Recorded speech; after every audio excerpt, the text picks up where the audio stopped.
Hello, everybody, and welcome to the Alien vs. Predator Galaxy YouTube channel and podcast, actually. This is regular host Aaron Percival, and joining me is regular partner in crime, Eric Adams, also known as Xenomorphine. And we're back to continue on from something we originally got to talk to somebody to about 5 years ago. 5 years ago. In the past, yeah. When we had the pleasure of speaking to a performer from Alien War. Back then we had one. Now we're going to give you 3. So welcome to the podcast, Stephen Pyatt, Doug McCarthy, and Toby. I forgot his second name. Toby, sorry. Greenswood.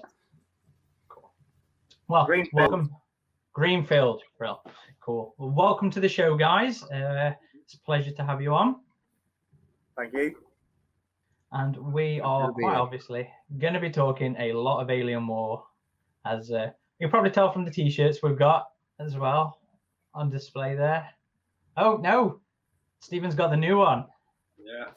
I don't know where mine is. This one was given to me by Tony at Baptist, and he said it was an original. I've got one from Alien War. I still don't know if it is. It was actually the Armourer's Crew t-shirt. Oh, okay. I didn't know that. Yeah. That's cool. Because that's the MP5 drawing, isn't it? Yes.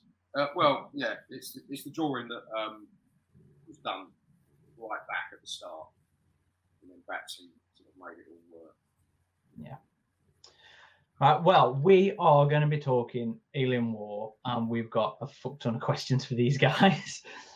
So I hope everybody's ready for that. But before we do start chatting Alien War, I just wanted to, thank you for taking the time to come and chat to us, and just tell us and our listeners a little about yourselves outside of the Alien franchise. Who are you guys, and what do you do? And we'll start with the big man himself, Mr. Stephen Pyatt. I don't get referenced as the big man throughout my life. What I do outside of this currently is I have a 2.5-year-old son and partners who have got better jobs than anyone could ever dream of. So I'm basically a full-time dad, milking it for all it's worth, until he goes back to school and I have to go and get work again. So that's my life currently, is looking after a monster. If you thought Xenos are bad, 2.5-year-old children are at least a par. I'm kind of glad I've been avoiding them so far, but everybody else seems quite happy. I don't know if happy is the right word. Content, possibly, under certain conditions, right, Doug? Oh, absolutely. Yeah. Very similar boat. It's definitely conditional. Well, what about you then, Doug? Well, I was 6 years straight from school at Rolls-Royce, which is now Leavesden Studios, funnily enough, doing military helicopter engines. And from there, I went on to tour for 4 years with a couple of bands around Europe. And then I got to see, which I'll go into later, an advert, and went for this audition at Alien War. And from then, I got the job, luckily. And after that, I got into film, and I was over 25 years in special effects and some armory as well for quite a few major films and TV shows. I'm retired pretty much at the moment, but looks like I will be going back in about October time to have a play with special effects. Okay, Toby, take us away for the last one. Well, I guess you gather from the fact that I was at Alien War that I had some involvement in acting, and I was born into an acting family, and I've been more or less forced to perform ever since I was a baby. I was a DJ for many years as well. My main source of income these days, though, is plumbing, believe it or not. But I've got 3 professional plays this year, and possibly a film as well. So I've still got my hand in, so to speak. And that's me, really. Some very succinct introductions here. I thought you were asking about what we do now. Well, who are you? What do you do? You know what? Who were you before Alien War as well? Have you got more? Before for that Alien War, mate, my story is much more interesting. Go on then. Back to you, Stephen. Let me see now. I was one of these kids at school who was too intelligent for his own good and didn't know what he wanted to do. So I left school and bummed around for a few years until I was practically unemployable, because you go somewhere looking for a job and they'd look at your resume and they'd be like, oh, you worked here a month, there 2 months, here 3 weeks. If we take you on today, you'll be gone in a month. So I became unemployable. And then I thought, well, I know, I'd join the army. So I joined the army instead. I did that from about 19 years old to 21 years old. Left the army after a nice time in the desert. Went home, got a job working for the government in their security position. Ended up being a security controller for the British government in the Docklands area. Started living in Docklands. I was in my office one day when the radio came on with the Capital Radio job search, and they were looking for the usual plumbers in Peckham, carpenters in Clapham, Colonial Space Marines at the Trocadero Centre. And I was like, what the hell was that? Of course, I was not, I wouldn't say very familiar with Aliens, because that was in '93. You know, if you weren't a cinema projectionist, the only place you could see a movie in those days was if they put it on the television, or if you went to cinema to see it. So I'd seen it, I think, once. My shift finished at 7 o'clock in the morning, the day of the audition. I went along straight from work, got there about 7:20 to 8, and there was no one there.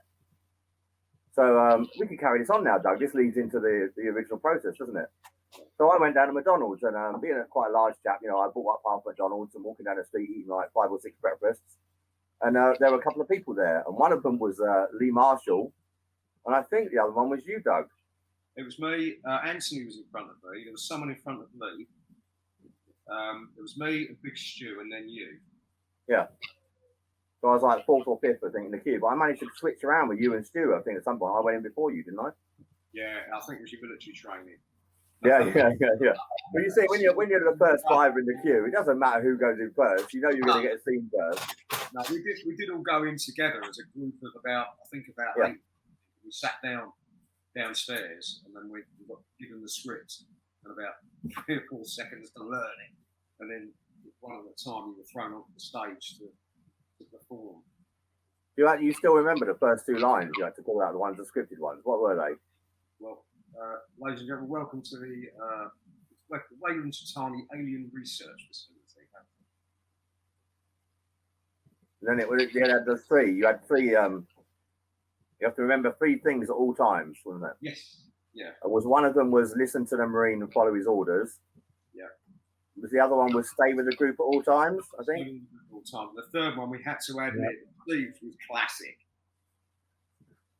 The third one was ad lib, and I went in there and I said, so you obey the Marines' orders at all times, stay with the group at all times, and do not, and I repeat, do not feed the animals.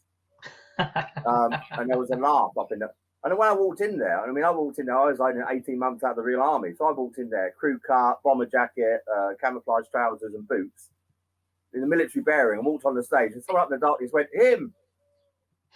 So I was quite confident at that point. This is before I'd even done my audition, that they liked me, you know. But I must have looked like the most typical soldier you'd ever seen at that age, 23 years old. Yeah. Apart from you, but the other guy here, the one who's not saying much, has got a better story than us do. You didn't have we'll get there, I'm sure. You didn't have to do that audition process. I might as well go to it now, Toby. What was your experience? I joined Alien War in Bournemouth, and I was recuperating from a bad car accident, and I wasn't working. And my sister phoned me up to say, I've just seen an advert in the Evening Echo.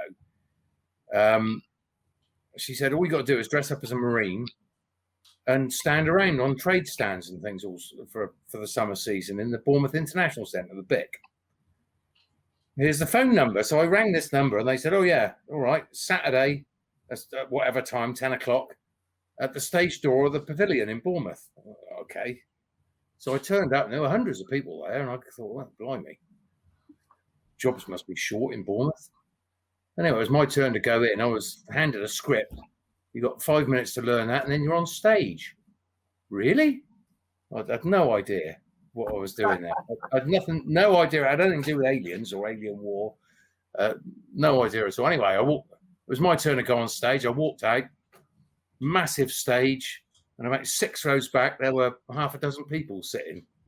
I did the lines. They said, "Yeah, can you wait backstage?" Anyway, the next guy that went on, or woman, I can't remember, was told, "No, we don't need you. You can leave." And at the end of several hours, there was about 35 or 40 left, perhaps. And we were all filed onto the stage. And one by one, we had to step forward and, in the style of an American Marine, give our name and some other information, and then back in line. And they counted us off and said, we want you to stay. You can go, you can go, you can stay. And there was about, at the end of 2 or 3 lots of that happened, there was only about 20 people left.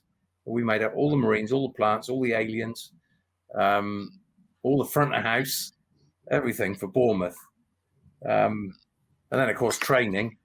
But then that's another story, really. But then when Bournemouth shut after the summer season, I was asked by Gary Gillies if I'd join London. So I became a part of that in the very early days, along with Julia Peters, who was also a Marine, and Jeff Parsons, who was an alien, very good, very, very good alien.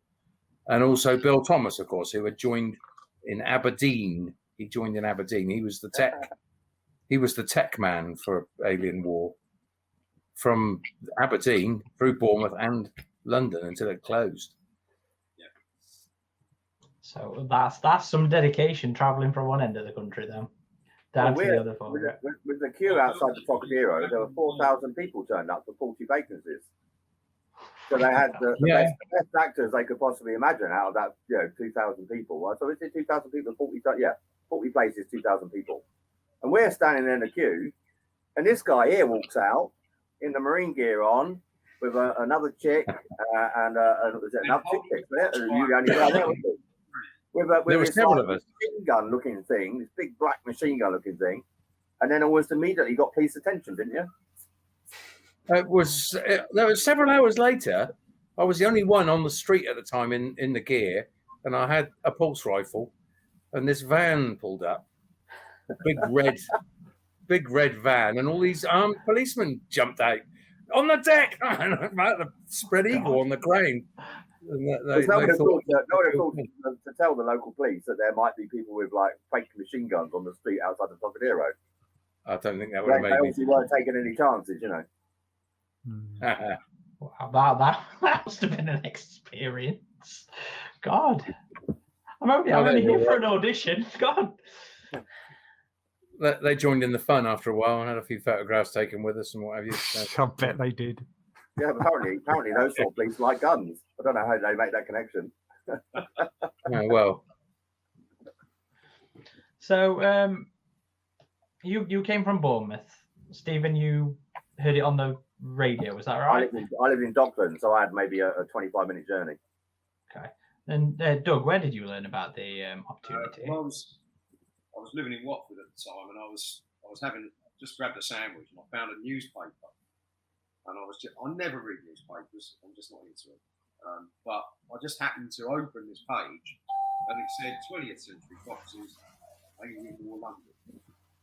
And I thought, oh, that sounds interesting. What's that? I'd always wanted to get into special effects as a child. And I thought, this would be fantastic. So I sent a letter in, phoned up, and they said, I'll send your CV. And I thought, I don't remember them telling me I did performance, things like that. So I wrote a CV. I had been working at the time for Carol Dean at Phil Collins' sister at our agency. So I kind of put all that down. And I used to drink with the local American Marines and all that. And then I had a short laptop, and that's how I got invited along. And then I didn't realise I was having an audition. I've never acted in my life. It was a bit of a shock for me. So not really aware that it was performing as such then? No. Well, no one knew, did they? No one knew what it was for because it was supposed to be top secret, wasn't it? Toby knew at that point, but yeah, Even he didn't know. I did, but I wasn't auditioning, was I? You were. You'd already got it. We had to write in, didn't we, to get a place? And it was the address was Wayland Yutani, Trocadero, something like that. So I started off my letter, and they wanted a picture of you to show off your build. And so I got my mate to take some pictures of me stripped to the waist, and sent it off with a letter addressed to Dear Mr. Yutani.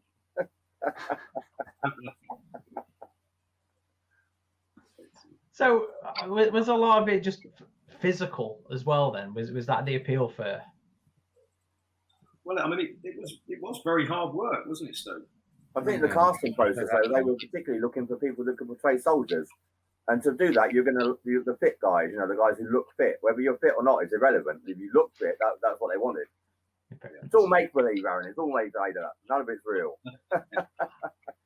Thankfully, I had enough nightmares as a kid with the chest burst. I don't need that in my adult life. No, that's cool then. So. I was going to say, what were they for the soldiers? They were looking for physicality. What were they looking for in the alien performers? Very, very tall and very, very thin. Yes. Tall and thin. Yeah. You had to be over 6'2" or something like that, didn't you? Yeah. And the ones we had on the opening night were fantastic. A lot of the guys were like 6'6", 6'7". Later on, we had a guy who was a Tai Chi expert, so he moved really well, and it was great. Some of them were brilliant. And when we talk later about the first scene, the aliens, wow. Yeah, I'll explain that as we go along. So we got a tradition on the podcast in general to ask all our guests, so this will go out to all of you basically. Do you remember the first time you encountered, the fandom, the alien fandom? Which film was it? Do you remember your first experience of getting familiar with Alien? My brother went to see Alien. He was 5 years older than me. I was too young, but he said it was just amazing. So as soon as I could sneak in, I went to see it, and it blew me away. What a fantastic film! When Aliens came out, I was quite busy and I was away, and I didn't see it, and I didn't see it for about 2 years afterwards. And when I did, I was kicking myself because suddenly, I think this is one of the only few films where I thought that the second one of it was as good and in some places better. So yeah, it was jaw-dropping for me when I saw it. I remember being I think I was a 9-year-old kid when the first one came out, and a neighbour, the rich neighbour, had a Betamax video recorder. I don't know if you know what that is. Yeah.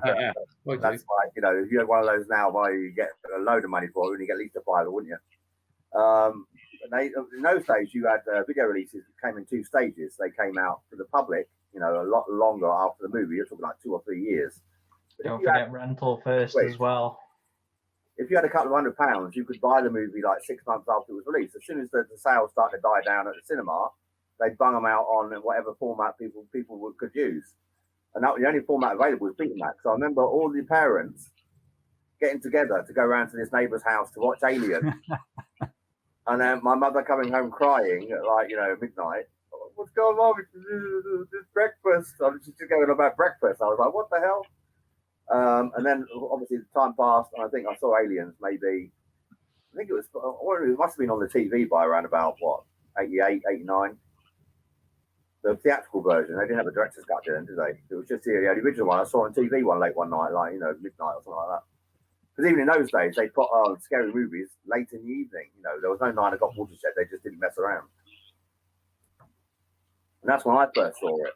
But that, has to be said, the difference between movies and Alien War, movies are kind of like a virtual reality, aren't they, guys?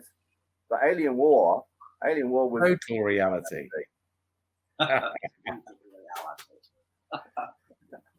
Well, my first encounter with the Xenomorph was the film Alien in the cinema. Always been a science fiction fan. In space, no one can hear you scream. I like the tagline. I thought I'm going to go and watch this movie, which I did on my Todd. And I sat there and I thought, what a fantastic movie. I came out of there thinking, brilliant. You know, would you have gone to see if it had been called Star Beast? No. I may have done. I doubt it, but yeah, I thought it was fantastic. And then in '86, when was it 84 or 86?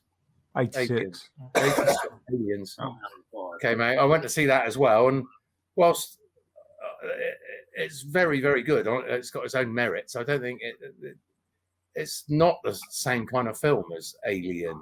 Alien was a horror movie in space, and Aliens was an action movie in space. You know, it's kind of, they're different, and they're both very good. And I think that's why it works so well as a sequel, because it wasn't trying to be the same film. I think No, quite. I agree. Yeah.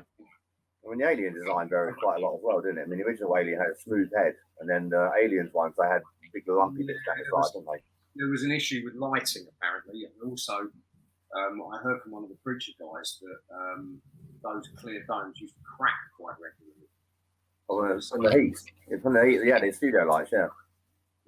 I don't know if you guys have ever been on a set anywhere, but it's hot. I think there was a fear that they'd break over like the stunt nature of Aliens rather than Alien as well. So we had. To be honest, if that was me doing that, I would have just made them as painted soft. Because in a stunt move, everything's fast. You can't see it. Yeah. Which is why you have a stunt performer instead of a live actor most of the time. Yeah, they don't do very, very long shots in those sort of movies, Aaron. I mean, you're talking maybe 2 or 3 seconds, then another 2 or 3 seconds added on, and then another 2 or 3 seconds. There's not really a case that someone's got to run for 2 minutes while they video and jumping over things, and Marines getting grabbed and blasted and all that. So the Marines get grabbed, they go, cut, and then they have someone else different angle doing it with a close up on the alien mouth and all that stuff. Sorry. It was just I think something Tom had said that Jim had said, as in Tom Woodruff. Right. Because we had the chance to speak to those a couple of months at the start of the year actually. So yeah, we talked about Aliens on that one as well. But I think that's half the charm of the series as well. Everything's aesthetically different, whether that's down to the alien, whether that's down to the colour palette of the film, whether that's down to the tone and genre of the film as well. Every art director and production designer want to put their own mark on things. That is in any film. So it will always be in I like the bit that strikes me in Aliens is when you've got them I think they're in the EV and they're all holding their both rifles up like that. And if you look closer, you can see on the bottom of the pulse rifle whether it says D or L. D stood for dummy, didn't it? Yeah. Blank firers. Yeah. That's the sort of thing that they should really take care of in post-production, but didn't. It wasn't needed. There's little hooks like that. It's what will go crazy over years later, isn't it? It'll just go crazy over that stuff. That's half the fun as well. Discussion about how did an egg get into the escape pod with Newt and Ripley in it? That just goes on and on. And was it Wisbowski or was it where's Bowski or Yeah, Wisbowski, Trevor Stegman, friend of mine. Wasn't Yeah, you knew him. Well, he lived 200 yards from where I'm sitting right now. Right. Trevor Stegman, Wisbowski. Tell us the best bit about it, Toby. You didn't know he was in the movie till he died. I didn't know he was in the movie until he moved away to seek stardom, I suppose. He was Lewis Collins' stuntman in Who Dares Wins. And he moved away from Sturminster. That's a great film. And became a stuntman, stunt organizer, stunt coordinator, and got certain parts in different films, including Wisbowski in Aliens. And we lost contact. And then some years ago, I found his profile on Facebook, and I asked him what the alien stuff was for that he had on his Facebook. And he said, well, I was Wisbowski. Eh? Really? I didn't know. I'd watched the film about a dozen times and I didn't see him. And he's a mate of mine. Oh, my God. Duh. He's not exactly prominent though, is he, in the movie? He's not like Michael Biehn or Hudson. No, he's not. But there are moments when he's definitely there at front of camera. Yeah, so. he keeps doing that guy. Trevor kept doing that. I mean, I've seen about 5 or 6 films. I didn't know he was in any of them. The one that comes to mind is the one Fee and Out, I think, which was done by one of the guys from The Office. It was about a train thing, and where 2 guys had killed themselves in front of his train. And he'd heard that if another one happens, he gets a huge payment and 2 years off or something. So he goes out to try and persuade people to throw themselves in front of the train. But one of the 2 people that dies in front of the train has a heart attack on the platform and falls in front of the train. Is Trevor Steadman again? Yeah. But if you watched it, his face is only on there for a couple of seconds, and it's only when people in the fan group saying, "Oh yeah, he was in that movie," and I'm like, what did he do in that movie? And they're like, "Well, remember the guy who had a heart attack in front of the train?" And you're like, "No way." Bomber Harris in Snatch as well. He was. Bomber Harris in Snatch. Yeah, we had that one a few times where people in groups have said, "Where's Bowski?" And someone posted, "Oh, well, here he is, a clip of him in Snatch getting knocked out by Brad Pitt." Brad Pitt, yeah.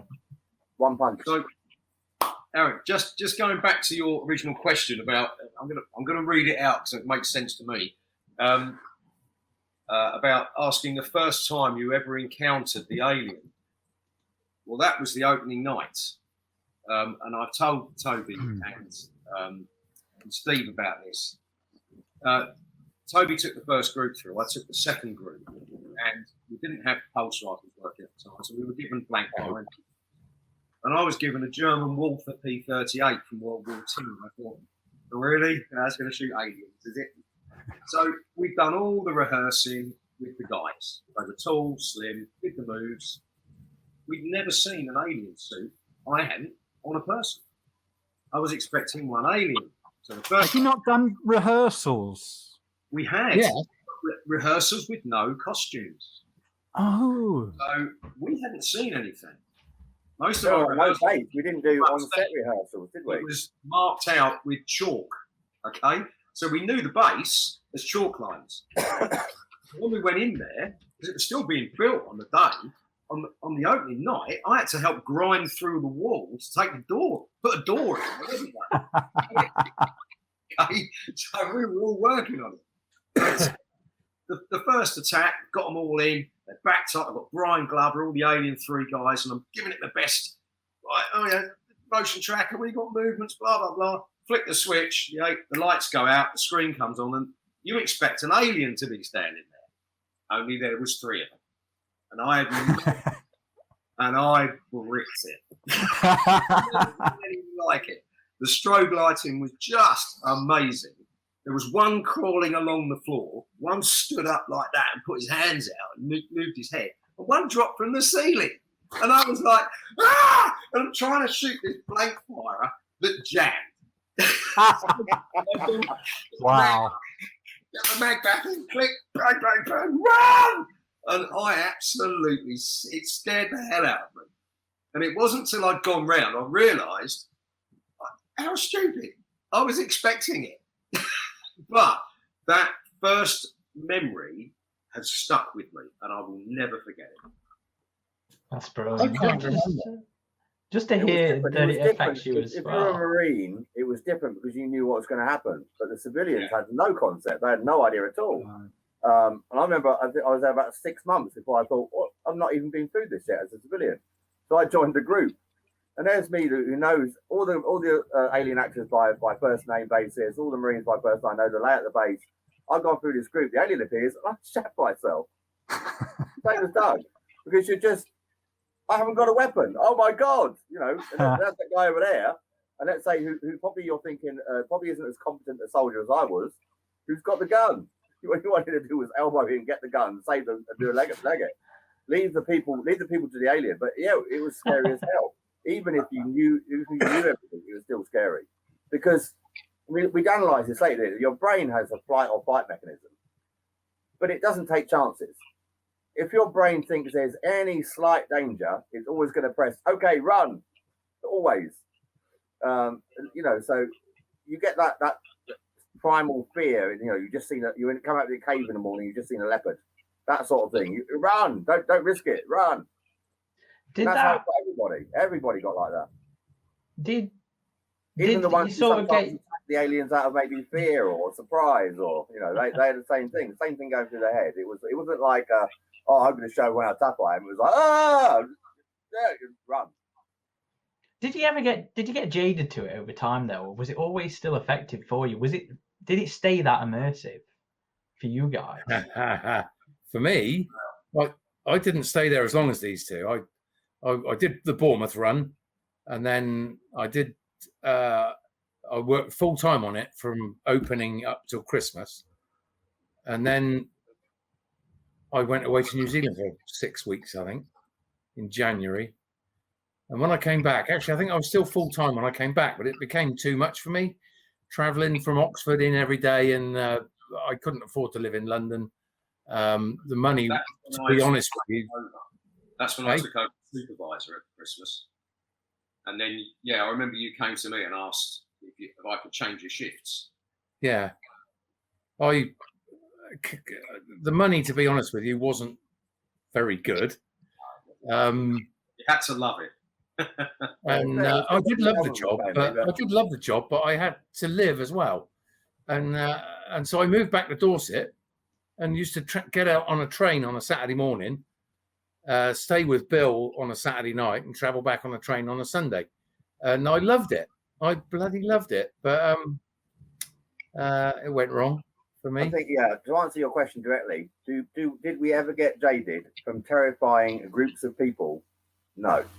No, did we? That was the hook, wasn't it? Every time. You might get jaded with your performers or the set or the management, but you never get jaded with seeing like 3 or 4 girls in a group of 12 of the other guys screaming their heads off when their men like trying to cuddle them. It's like, it's a xenomorph. Cuddling her is not going to save her. It's going to rip you to pieces, And they knew that, and that's what you got off on, the fear. I think we're kind of after a while, after we were like professional sadists, weren't we? After a while.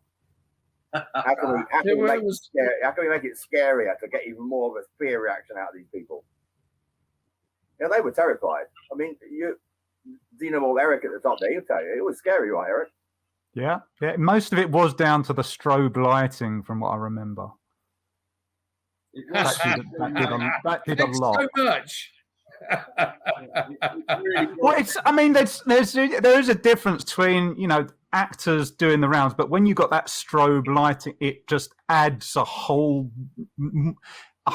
other dimension to it. So even if you're going, I'm going to have a good time here, I remember going, and you just in this queue, and you've got the monitors, and it was hyped as like bright lights and explosions and stuff. So when you actually went through it, and a lot was this strobe lighting, you like as a customer, me and my friends as well, and none of us were expecting the darkness and stuff to come into play as much as it did. So I think that really helped to sell it as not just like a day out, but as like a visceral experience, in the same way as it did with Ridley Scott's, the original Alien. A lot of that, like when it's just in the shuttle and it's doing nothing, but you're just having these strobe lighting and it just comes on and off, especially that part that I did have a physical reaction where the alien is just suddenly just standing there. And as I remember it, the Marines say to you, they don't have eyes, so they're not going to see you, but they will hear you. So if it comes here, don't make a sound. So we were all kind of like psychologically prepped for that as well. But even with that, people were just going, and when you had someone taken, but I remember the person that was abducted, I was thinking, are they an actor? Because he just got grabbed in the elevator, I think it was, and he was like getting pulled through by this alien. He was just going, ha, ha, ha, and I was just, what? So that was a bit weird. But you did, because it was just sudden, and I think there you also had a lighting thing happen, but a lot of it was, you just had this suspense, and then there's it just blacked out, and then sometimes you had an alien there, but it would just light, and it works on the same principle as some of the viewers out there might be familiar with the new Doctor Who with the Stone Angels, where if you look away from them and then look back, and they're suddenly a lot closer to you, and it works on the exact same, but it was a live performance. You had that in live action around you. It really added something. That was a major part of it, the strobe lighting and the sound. as well as the performance of the alien as well. Hmm. Some were way better than others. Some were good, some weren't quite so good, and they didn't stay very long. But the great ones were just phenomenal to watch. You just wanted to watch them, you know. But there was some. Just brilliant, absolutely brilliant. I mean, there was some footage from some of the various documentaries online of, and I was surprised of somebody doing the movie leap from the wall to the floor kind of thing. Yeah. Somebody in a suit doing this in your set, and I was like, Jesus Christ, that's brilliant. There were about 2 or 3 guys that were really, really athletic, and they used to hang up and spring around a lot, and that was good. It was good to watch. I wanted to ask you about the prep. So you've this is off the cuff. So you've mentioned the chalk outline thing. You've mentioned starting it not having seen the aliens in suits before. What was the prep process? Was it literally walking through the script on the chalk outlines, or was this stuff like physical stuff as well, trying to get even more in that appearance? It was basically, we were split into groups. So I think there was about 40 or 50 of us up there, Steve, wasn't there? Groups of 10. I remember it's groups of 10. I think there were 4 groups of 10 Marines. Yeah, and we would go round. Then Toby put them all through, didn't he, as the Marine in each group, and showed them what to do at each point. And then it was learning by rote. I don't know how many times we did that over that first week. I mean, we were finishing every day at 3 o'clock, 3:30, but we were starting at 9. And it was just like you had like half an hour for lunch or something. Get back again, And it was just constant. It was repetition. I was quoting the script in my sleep. Yeah, me too. And I was like, I've never done anything like it in my life. But it was so ingrained because, like Steve said, we were going round, 10 of us in a group. One of them was the Marine, and we'd swap round.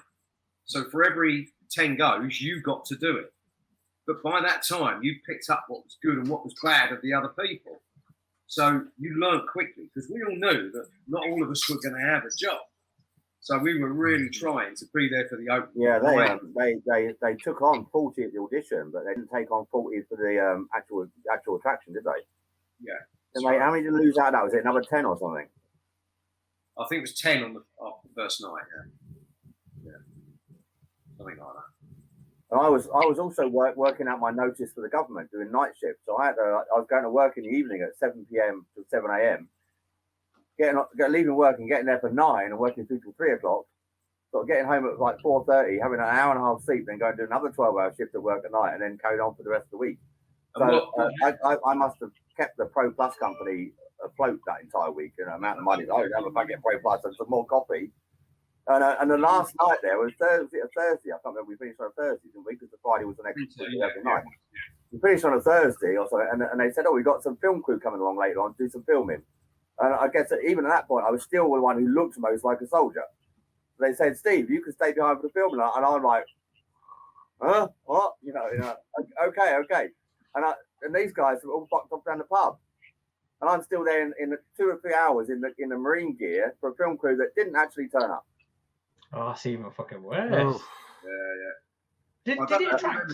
2 or 3 hours of me thinking, I'm going to be famous. And I go home, Steve, they turn up. Oh. Yeah. Stephen and I got friendly straight away in the queue. We clicked, definitely. And while we were doing the training and the rehearsing, we would always chat to each other and have a lunch and stuff. But I'm type 1 diabetic, so I always had to carry glucose tablets just in case my blood sugar dropped. And I was always popping up to Steve to keep him awake and just help him get going. Oh, bro. I got Eric. Sorry, just on the topic of the camera crew stuff. Did it get a lot of media attention? Because I've seen footage of like everybody outside around the Queen and stuff like that. But throughout, the how long did it run for? Was it 3 years? 4 years? It ran from 93 till early 96. So yeah, for the 3 years, did it maintain that sort of high level of interest? It was end of 93 to early 96, so it was like more like 2 years and 3 months or something like that, wasn't it? Well, yeah, it was. I was there 18 months, 18, 19 months, I think. But I was there about maybe 9 months, maybe 12 months. I don't know, somewhere between that. Yeah, we had, for instance, the Disney Club come in on one of the videos. And thinking, how are we going to do this? Now, all the ones you see, if you look it up on YouTube, Alien War London, there's loads of videos. Me and Steve and a few of them, a few of the other guys, Maria, Wes, all that. But this Disney one was, I was supervising then. So I was helping them set it all up. And I can't remember who the Marines were. I've never seen it because it was the Disney Club Saturday morning thing. Because everything has to be toned down. So all the videos you see that were done for TV, there's no footage of our aliens at all. It was all clips from the original advert, maybe a clip from the film. We weren't allowed to show them. Fox said no. So it was really, really strict, which is why there was no cameras allowed in there, and all that. It was part of the first briefing.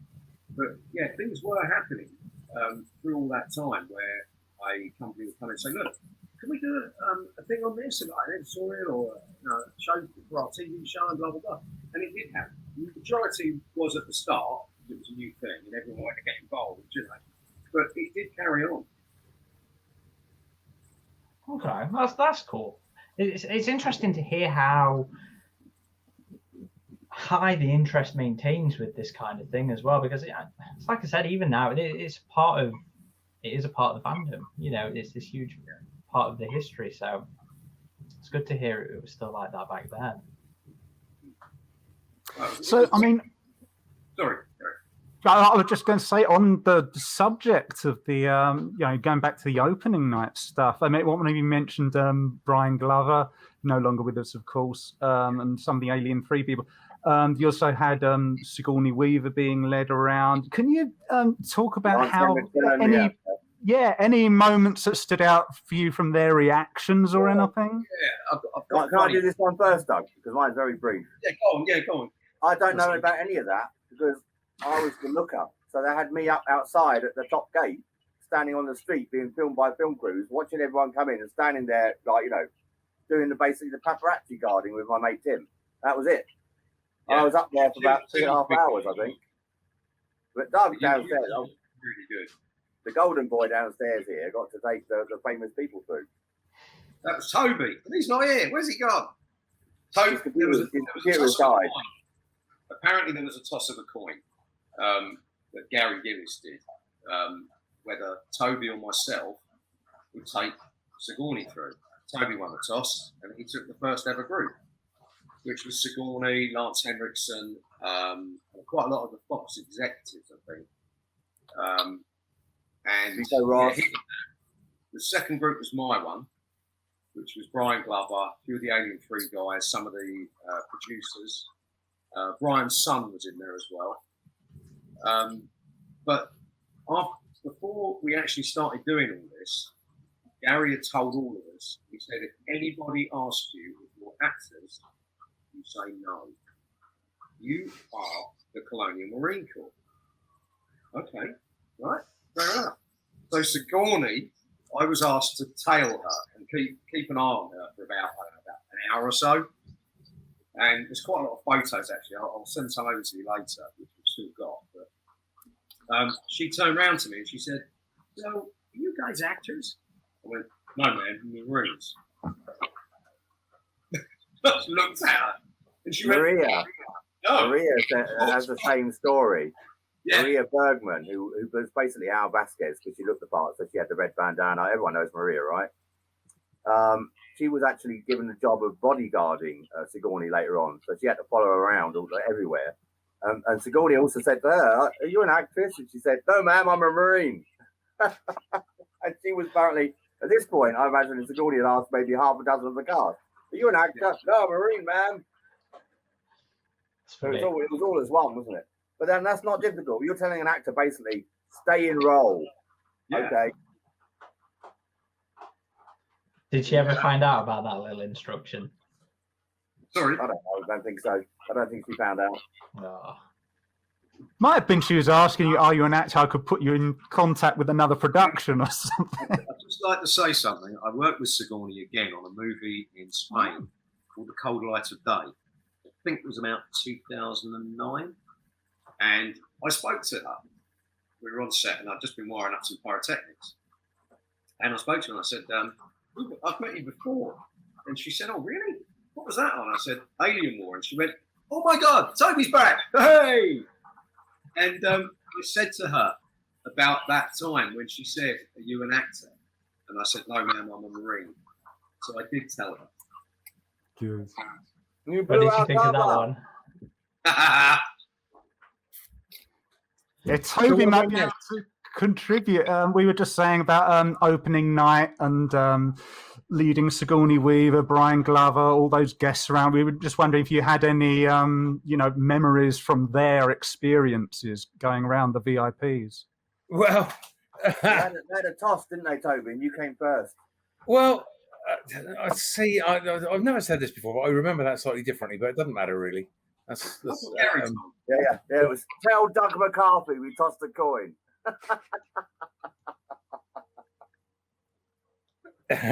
Well, that might have been said. Anyway, now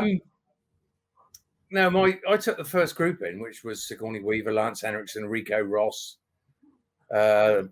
Charlie, whatever his name was he in my group? I can't remember, but there were 12 people anyway. And it was all going very well until we got to the EEV. And there's a button you press to bring start a strobe and bring a face hugger down into the EEV.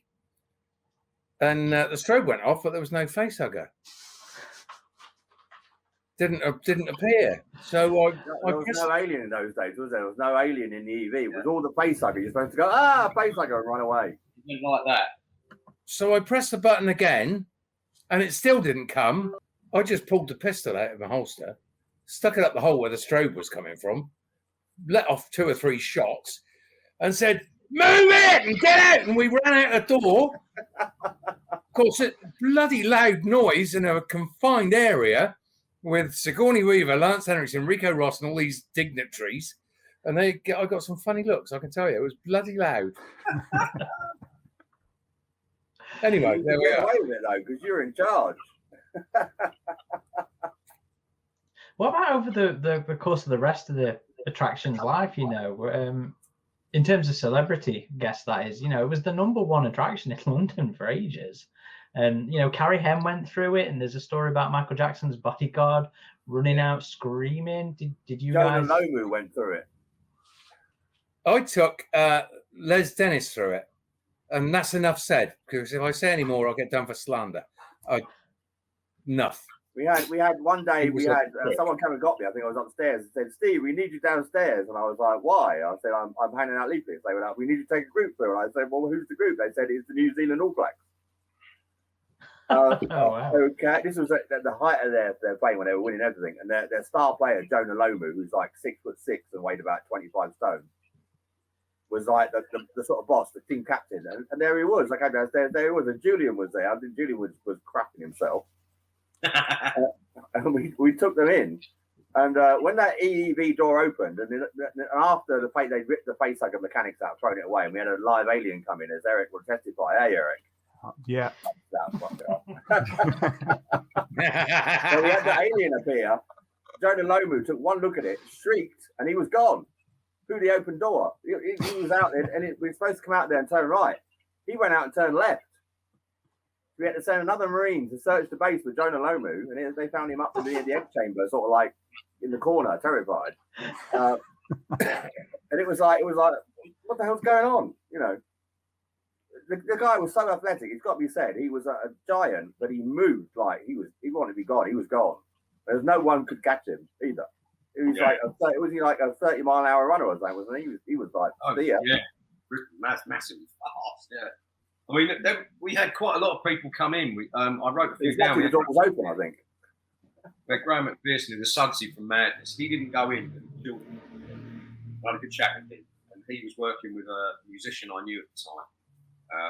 So we had a bit to chat about, which was quite nice. Mark Armand from Soft Cell, who went through. Al Matthews came down, a home. William Hope, who was obviously Gorman. Rico Ross, obviously. And Cleo Rockus. I don't know if you remember her. She used to write and do a lot with Kenny Everett. Kenny Everett stuff, yeah. Yeah. 2 or 3 times. She had a character called Madame Whiplash, I seem to recall. That's it. Yeah, that's her. Yeah. But also we had Wes, who some of you would have known from the videos and stuff. Great big guy, big black guy, and he was great. Very, very good Marine, and he was pretty scary too. He was our phone, and he had the gravelly voice, didn't he? Yeah. Wes was a star. Said something, you snap too. You know, he was great. We were down, and Wes was doing the groups, and these guys turned up. They were all like this, short hair, military-looking t-shirts and stuff. And when I spoke to them, turns out they were part of the American Airborne, who had been training in Wales with our SAS. And I thought, oh no, this is going to be real soldiers have turned up. Yeah, so Wes took the group, and when we had any problematic or we thought could be an issue, we had what we called a sergeant, and the sergeant would be another Marine to go round. So I dropped the kit on, and I went round as his sergeant, and we got into the first corridor, and he said to one of them, "You come here." And he's gone, "Yes, sir." And he said, "Go up the front and make sure nothing's coming." "Yes, sir." And he crawled across the floor, right? And he got in the corner giving us all hand signals. So this went on until the first attack.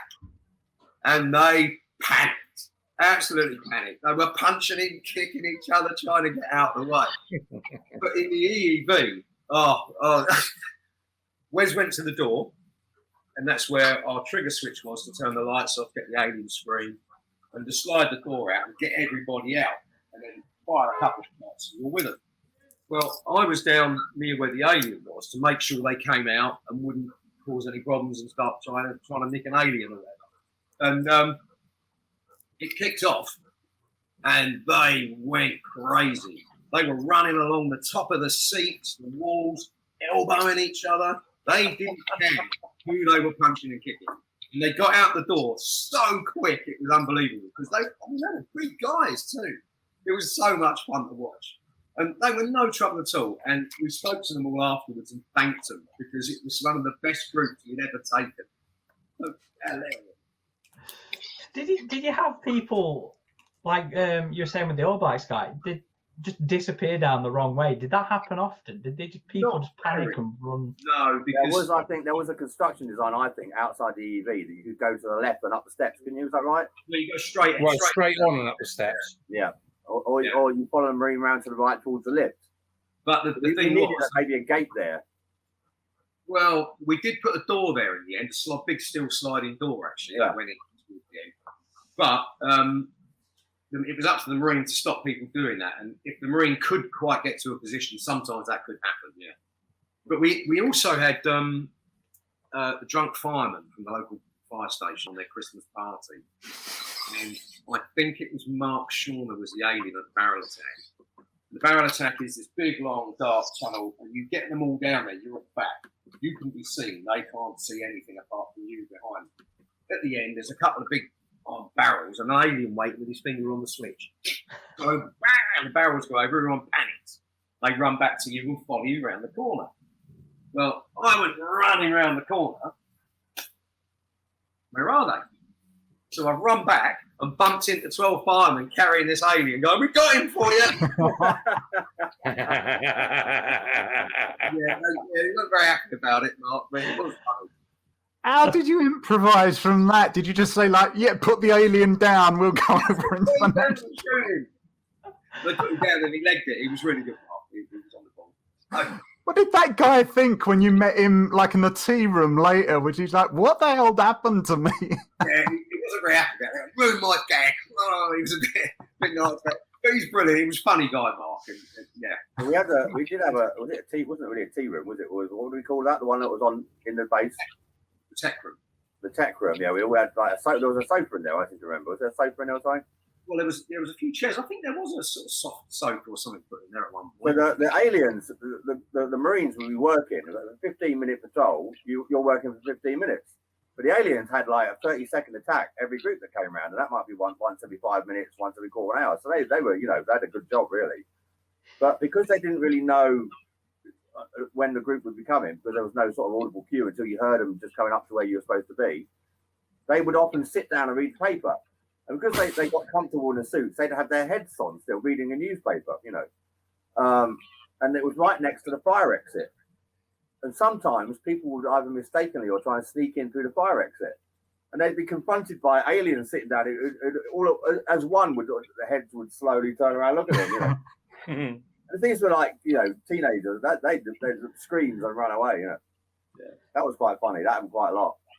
Because you can't block a fire door. So they had to remain open. Was the stories like you just said, Doug, with the carrying the alien or Eric bopping some poor guy, was that not a consideration that sort of like Gary had leading into this? But like Steve said, the EEV attack when the alien was in between you, that was never supposed to be like that. It was going to be this mechanical facehugger, which was beautifully made, but it was just a bit slow and it didn't really sell it. So we soon got rid of it and put an alien in there. Yeah. Did you come to Pinewood with me when it was being made? No, but Dave Elsey built it. I saw it being built, the facehugger. Yeah, that's right. Yeah. It was, I saw footage of a normal alien head as well. Was a mechanical one of those used at all? In the lift. Yeah, in the lift. Yeah, in the lift. It would come down, this would move over, and the head would come down. And then it would open, and there would be like water dripping out of it as well. Wasn't quick enough, was it? No, and it got dumped in the end because it wasn't needed. Because the lift attack was so good, getting people out of the lift was an issue. That got a lot of people to plant. That people just didn't know that. And that ramped up the terror for the final run out the exit, didn't it? That bit. Yeah. Because I remember being in that lift, and because I think it was the lift sequence, there's a plant that gets taken by an alien. And I remember at that point, and I asked my friend who was coming with me on the same group, as that we both had this thought that at that point, because we had no idea if it was an actor or if they just got grabbed and they were playing along with it, we thought, is someone going to grab us? What the hell's going to happen? So that made us sort of stick together closer. So when there were things like the EV thing, where there's an alien that just happened to be there, when the alien, that made us all like, run out of here. And you were like, you wanted to stick with everyone that much closer. I definitely remember that. You've got to give a shout out now to Emma Hetherington, didn't you? Because she was, I think, the best plant we ever had, because she could scream, couldn't she? Oh, yeah. Yeah, she was quite little as well, so people's sympathies were with her. And that was, the smaller she was, the more athletic the alien became. So you'd have the Marine would go, okay, you, seemingly at random point, come and get this door handle on a count of 3. 1, 2, and she'd slide it over. And as she slid it over, she'd turn around, go back to the door, and the alien would come in, grab her like this, and just snatch her away, and her legs kicking as she went off screaming, and then the Marine would slam the door shut. And for me, that was the best part that followed that, not that part itself, the bit that followed, when he turned to the rest of the crowd and said, okay, I need another volunteer on the door. I can... and the whole group then were like, oh, no, I'm part of the wall. No, not me. No, I'm not doing it. I'm a lift now. Yeah. Hilarious. You actually, most of the time, you'd actually have to physically grab somebody and force them onto the door handle after that. Yeah. All the way through the attraction, there were sliding hatches, sliding doors. And at all points, you would grab someone who looked nervous, say, you come here, put them against the side and say, after 3, slide it open, get back quick and let me go through.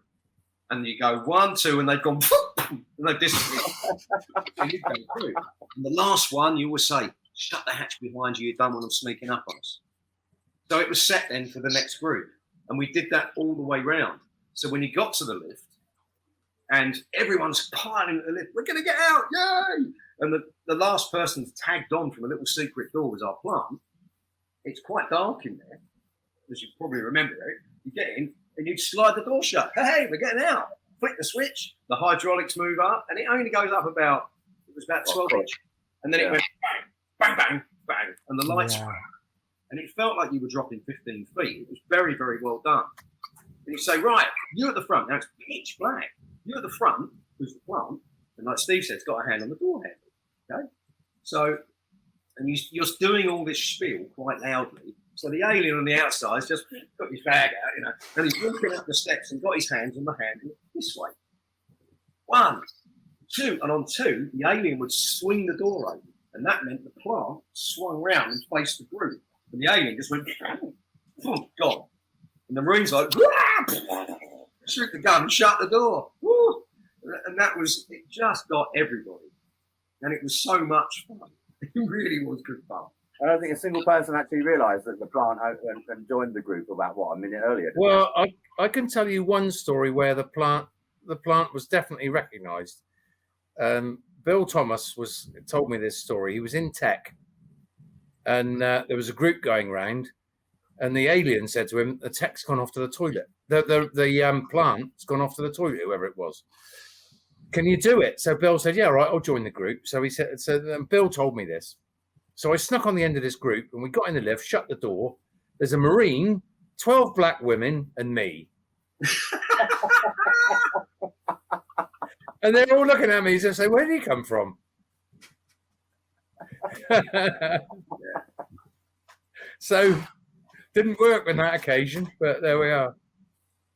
Well, going back to the difference between the earliest days, because originally it was in Glasgow, then it moved to Aberdeen, Bournemouth, and then it finally arrived in London. How much did the actual set design differ for those locations? Were they of a similar size? Was it a very different sort of thing, or? That's Toby for you there. Yeah, well, the Glasgow set was made of 4x2 and chipboard with a little bit of dressing and some heavy sliding doors built into like a big stud wall. And that was taken down and moved to Aberdeen and put up. It was taken down again there and moved to Bournemouth. But at Bournemouth, it was scrapped. Went on a lorry to our office. God, could you imagine if you hadn't sold it there? I know you could flog bits on eBay. How much money you'd get for that set? Oh, yeah, I've got the entire set of Bournemouth Alien War here if anyone wants to buy it from me. It was a 40-foot trailer loaded 8 foot high with wood. There was loads of timber in it. It was huge. And we got 30 quid for it, me and Bill. There you are. The signage, the Alien War signage for Bournemouth as well, that went missing as well, didn't it? I don't know where that ended up. Well, I've got there were more than 2 signs. I just have the 2 of them. Other people might have other signs, but how did the events differ in terms of like I'm blanking on the word, set pieces, in terms of the big things, the elevator, the EEV for London? Was it a similar setup, or were there significant differences in Bournemouth? Moments? In Bournemouth, you had a ramp up to an opening, and as the Marine, you stood there on the ramp, and you had up to 12 people in front of you. You introduce yourself. My name's Lieutenant Greenfield. It's my mission today to escort you into this base and to make sure you get out safely. That was along those lines. I can't remember the exact words. You liar. And then you took them up the ramp, turned left, and there was a sliding door. Do the thing with on the count of 3, open the door, you get one of them. You go in, dingy corridor with just very dim blue lights. And there was a zigzag. And there was all sorts that went on, but there was no EEV. The plant all the bases were a different setup because they all had to use a different space. Yeah. No, the Glasgow, Aberdeen and Bournemouth ones were the same. Oh, okay. It was the same set, taken down. How long did it take a group to go around those ones? Was it 10 minutes? No, 20. 20? Yeah, oh, bugger me, yeah. You could draw it out if you had more alien attacks. If you were quiet and there were you could get another 1 or 2 alien attacks in, easy. But the plant was another Marine. You had an alien encounter where an alien actually chased the punters down a corridor. and you're ahead, and they come belting around the corridor, and you stop them in the corridor and shuffle them into this room. Motion tracker for the second time. There's movement. It's moving towards us quickly, and it's right outside the door. And this Marine would run in instead of the alien, so they get a scream. And then you had this session in the smoke, and then we'd go round to the lift, and it would be the Marine that was taken by the alien, and you jump out, shoot the alien, and tell everyone to run the other way. And they came out and went down the same ramp as they had entered. Right. But they used to slide down the ramp. They didn't run down it. Yeah, They I used was to told. get to that ramp, and that was it. They were all over the floor. Most times, there was not a punter on their feet when they came out. They were on the floor. Yeah. Talking about the differences of what there were some, I remember at least in the old Aliens comic that used to come out, I think they reported that you experimented with different times, and there was one report that you tried experimenting with up to 2 hours long. Can that be confirmed, or like what were the differences in run time? What was the longest one? Or? No way. I'll tell you now, the longest one there was, we had a great Indian actor called Sahel Dean, who had done some bits in the second Indiana Jones film. And we called him the Special Edition because he would about 40 minutes. He would make it last. But generally speaking, it depended on how busy it was and which Marines and how good the groups were. 20 minutes maximum, really. It was more on about 15. Where I worked a couple of Saturdays, or a few Saturdays actually, with just Wes, just me and Wes. Right. And it was busy.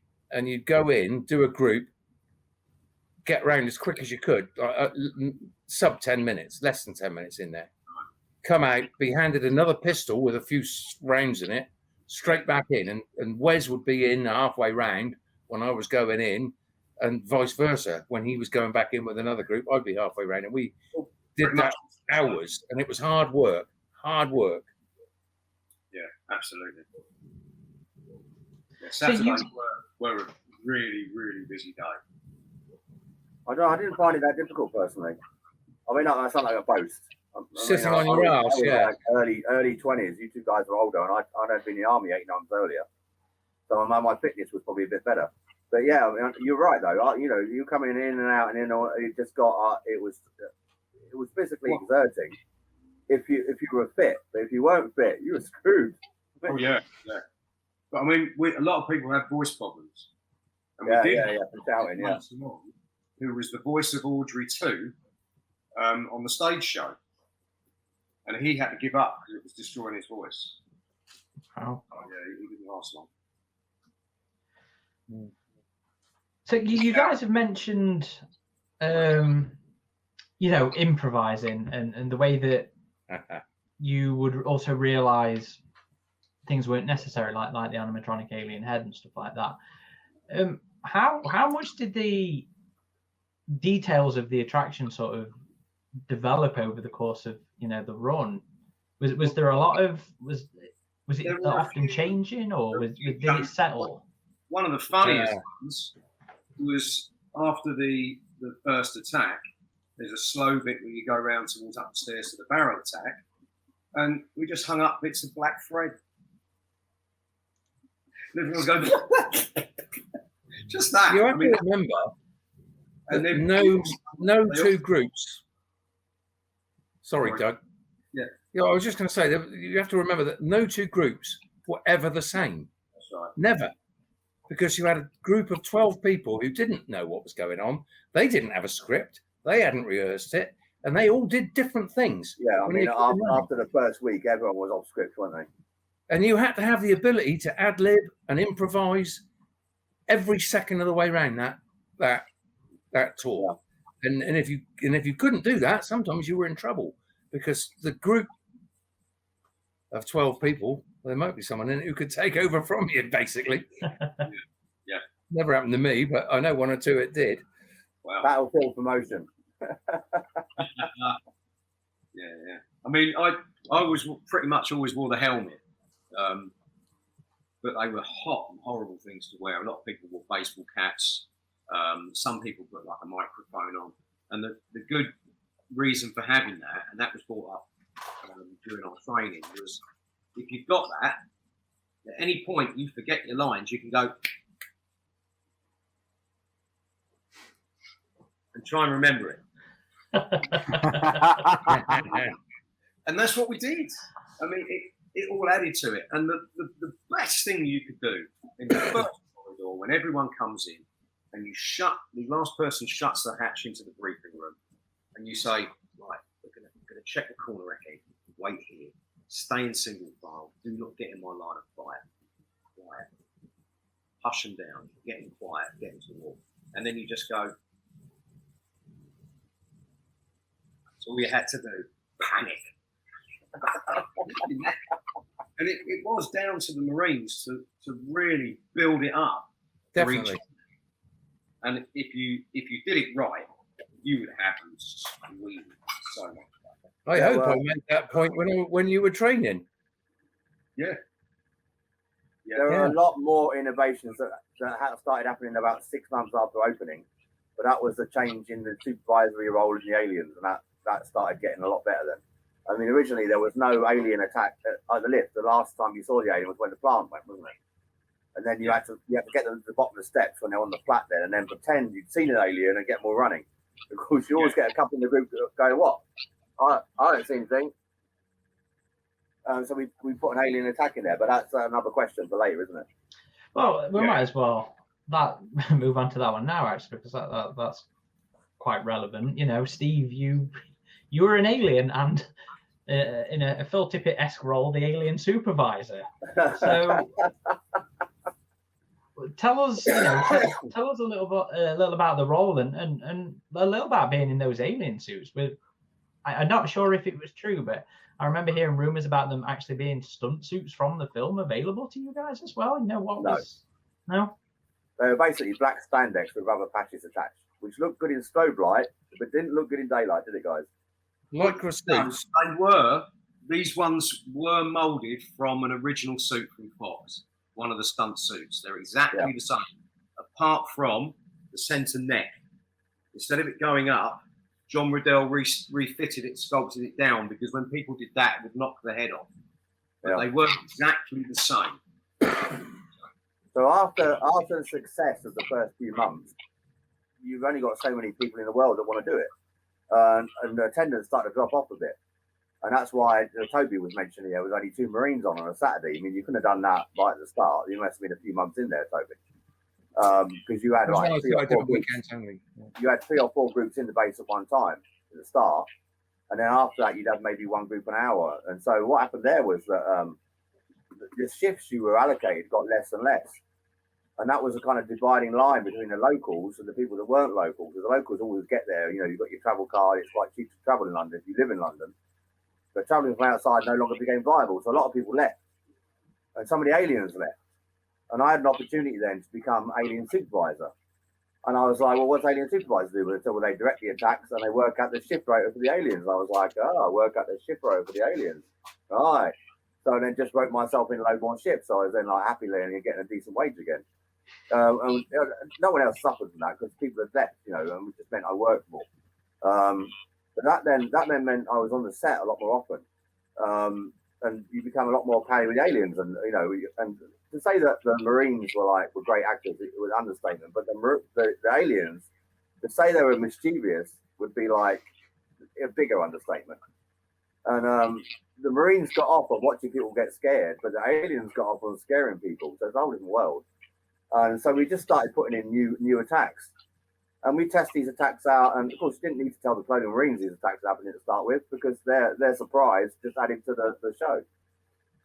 We had, for instance, the lift was up and it had the mechanics under it. So it was elevated, wasn't it? And there was the metal steps, corrugated sort of metal steps going up there, and a large metal area on the top. Checker plate. What was it? Toby knows the name of it. No, it was checker plate. It was what it was. Checker plate, sorry, metal checker plate. And there was a large platform on the top there where people were shuffled in the lift. Well, right above there were these big pipes, and there was an easy way to climb up there on the wall. So what we'd have was when the Marine at the end was looking around the corner saying, "There's another one coming," and people going, "Look, No, there isn't. Well, then the alien would drop out the roof and land on the checker plate with a crash. And people are looking around, and then they turn around and then they ran and they're gone. You know, an alien just falling out of the ceiling. And it was like about a 15-foot fall. But because the checker plate wasn't very well supported, it would flex when you landed on it. So you could do that quite safely. And we'd have, we put in another attack to cover the problem outside the EEV, where you'd have a Marine and you put another alien up on the top of the set on the support bars, reaching down with a hand, with the Marine holding on to the bar and doing a pull-up, while the hand was coming around down his throat. So they came out of the EV, looked to the left, and there's a Marine there getting pulled up by one-handed alien, you know. And that was great. They'd go around the corner again. And stuff like that, you know, we'd have we had the Fox execs come around one time, the executives, and Gary wanted a special attack in the EEV. And the EEV attack, we started off with the facehugger, then it moved on from the facehugger. Then you had one alien who was sat behind a seat, the pilot seat in the far corner. Because it was dark and shadowed, you couldn't see him. So some people did see him occasionally. So, oh, it's an alien. And the Marine would go, no, don't be silly. And of course, they'd be right. So what they did then was they cut a hole behind the seat so the alien could enter through the hole when the lights were out. And you had I think it was a blanket or a bit of black cloth covering that, didn't you? Because then that led straight into a tech room, I think, didn't it? There was a door into the tech room. So yeah, the executives came around. We managed to get in the 3 or 4 seconds the lights were out. We managed to get 4 aliens through that little hole. And the first one threw himself on the floor, and the second one threw himself on top of him, and the third one threw himself on top of that. And then they waved all the arms and legs down one side. As the fourth one then came rearing up as he was coming through as the lights came on, rearing up like this. So basically it was this like moving wall of alien flesh with a xenomorph standing in front of it. And 3 or 4 seconds earlier, it was just a wall. So that also got quite a good reaction. But like that was a one-off because we needed all the aliens in the entire base to do that. Yeah. And normally there are different attacks.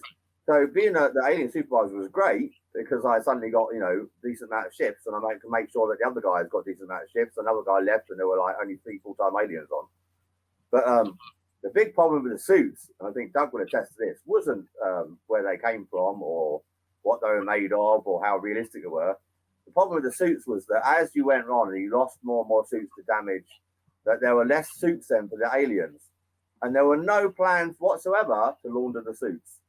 So you could be in one of these suits that someone else had worn previously for like 3 or 4 days, sweating in, jumping around in, like 3 or 4 different people had worn it.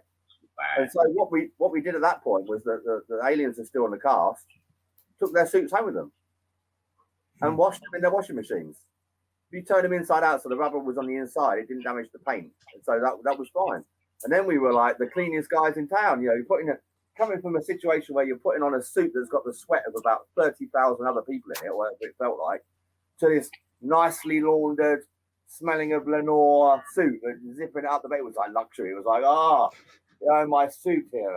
It was just a whole new experience for the guys. And they loved that. But the heads as well. The heads started to fall to pieces after 6 months or so. And if Doug hadn't been there, you'd have been coming and seeing aliens with like no faces on them, or you know, the head looks a bit short, yes, because the back's fallen off. But there was an intermediate period there where we went with the tried and tested method of repairing black things very quickly without any sort of like effort, called duct tape. I don't know if you've heard of duct tape. Famous used by serial killers the world over. But if you got an alien head with a split in it and you got duct tape around that, that's great. And the feet wouldn't stick on the train. They had a bit of elastic around the back, and of course that perished. So you just gaffer tape feet onto your trainers, and the hands you'd have these guys were like 6'7", 6'8", so they had like arms that were 40 inches long, and the suits were just standard extra large spandex gymnast suits. So you always have they went like this. You suddenly see like 3 or 4 inches of arm come out where they've leaned forward. So we ended up gaffer taping the hands onto the suit as well. So if you saw these guys in daylight, it's part Xeno, part gaffer tape in the end. Yeah. But then they picked up the repairs, didn't they? Got a load more heads in it. It was all right after that. And shortly after that, I left, so I don't know what happened then. Presumably, it started going, the quality started going, the suit started going downhill again. But the strobe, it didn't matter. You couldn't see the alien very well with a strobe. And when the sound fire system came online, people were just as scared of the machine gun or the pulse rifle as they were the alien. And it's like I said before, you know, if you've never stood next to someone who's firing a machine gun, try it. It's kind of very loud, very scary. So talk to me about Soundfire, because that's, I think, one of the more interesting things with the setup for that. So yeah, it was Fisher Products that came up with it. A guy called John Fisher and Mark Stracy, and they made the electronics for it all, and the computer system that did everything in the base with the sounds from the film recorded onto it. And back then, this was pretty high tech stuff. I mean, now you can do it on your iPhone, you know. But the Soundfire system had a lot of issues at the start, which is why we were using blank fire. But we had Kenwood, who were in Watford, to make these enormous speakers, like the magnets were like 20 inches across, and these speakers were embedded in the walls. When the Soundfire came live, it was so loud it shook your stomach, but it wasn't too high a frequency to damage your ears too much. Whereas the blank fire did hurt your ears. Oh crap! Yeah, no, Plug in, you know. But it was an excellent system. Bacti, who made the original pulse rifles in the film, you probably know. They backformed one of the ones they had. Well, I think it was the one we had from Alien 3. With styrene casings, and they cast aluminium grips and stocks, and then there was a big battery in there which I used to charge the guns up at night in my office, and there was a strobe on the tip. So when you had to be within range, you couldn't use the pulse rifle anywhere, only where one, the speakers were, and two, the receiver was in the wall. So you point it somewhere towards where the receiver was and pull the trigger, you would get the sound of the pulse rifle from the film cascading out of the walls, then the flash of the strobe at the same time. And it did work very well, but the guns fell apart. And somebody in America recently, last night, in fact, sent me a very old picture of me in a flight suit, holding this pulse rifle with a face hugger. And this pulse rifle is 90% gaffer tape. You can see it wrapped in gaffer to hold it together. They broke, they cracked. We had a lot of smoke in there, and the smoke oil would eat electronics and styrene. So these things fell apart. I mean, it was an ongoing battle to keep the 6 rifles going. Sometimes we only had 1 or 2 working on the day. So they just swapped over really quick. You know, it was difficult. But it worked very well when it worked. So, talking about that in regards to immersion, I mean, I've been a tour guide and a performer in a Halloween event down at, I think, Fort Amherst it was. There's probably the most memorable event that happened from there was we were waiting for the first lot to come in, and as just before the first lot was going to come in, I was going to start guide them through this bunker. One of the guys in the group, he started having a heart attack. Now, while we were waiting for the paramedics to turn up, we kind of joked to one another. We said, well, imagine if they die, the publicity we can get, you know, it's so scary, someone heart attack. But did anyone have any like medical difficulties on the actual tour, or was there any concerns about, well, if they do, we would do X, Y, Z? I used to fill the accident report book in every night. People had bashed their every arm. night. Every other night. I did a 12-hour shift every other day with Jerry, who was the other supervisor. And yeah, this book was quite full. You couldn't do it like that today, just because the amount of small injuries. But we never had anyone really badly hurt, as far as I know. I did have a group once with a Scandinavian woman in this beautiful pink business suit, skirt, high heels, little sort of Gucci handbag, with her husband.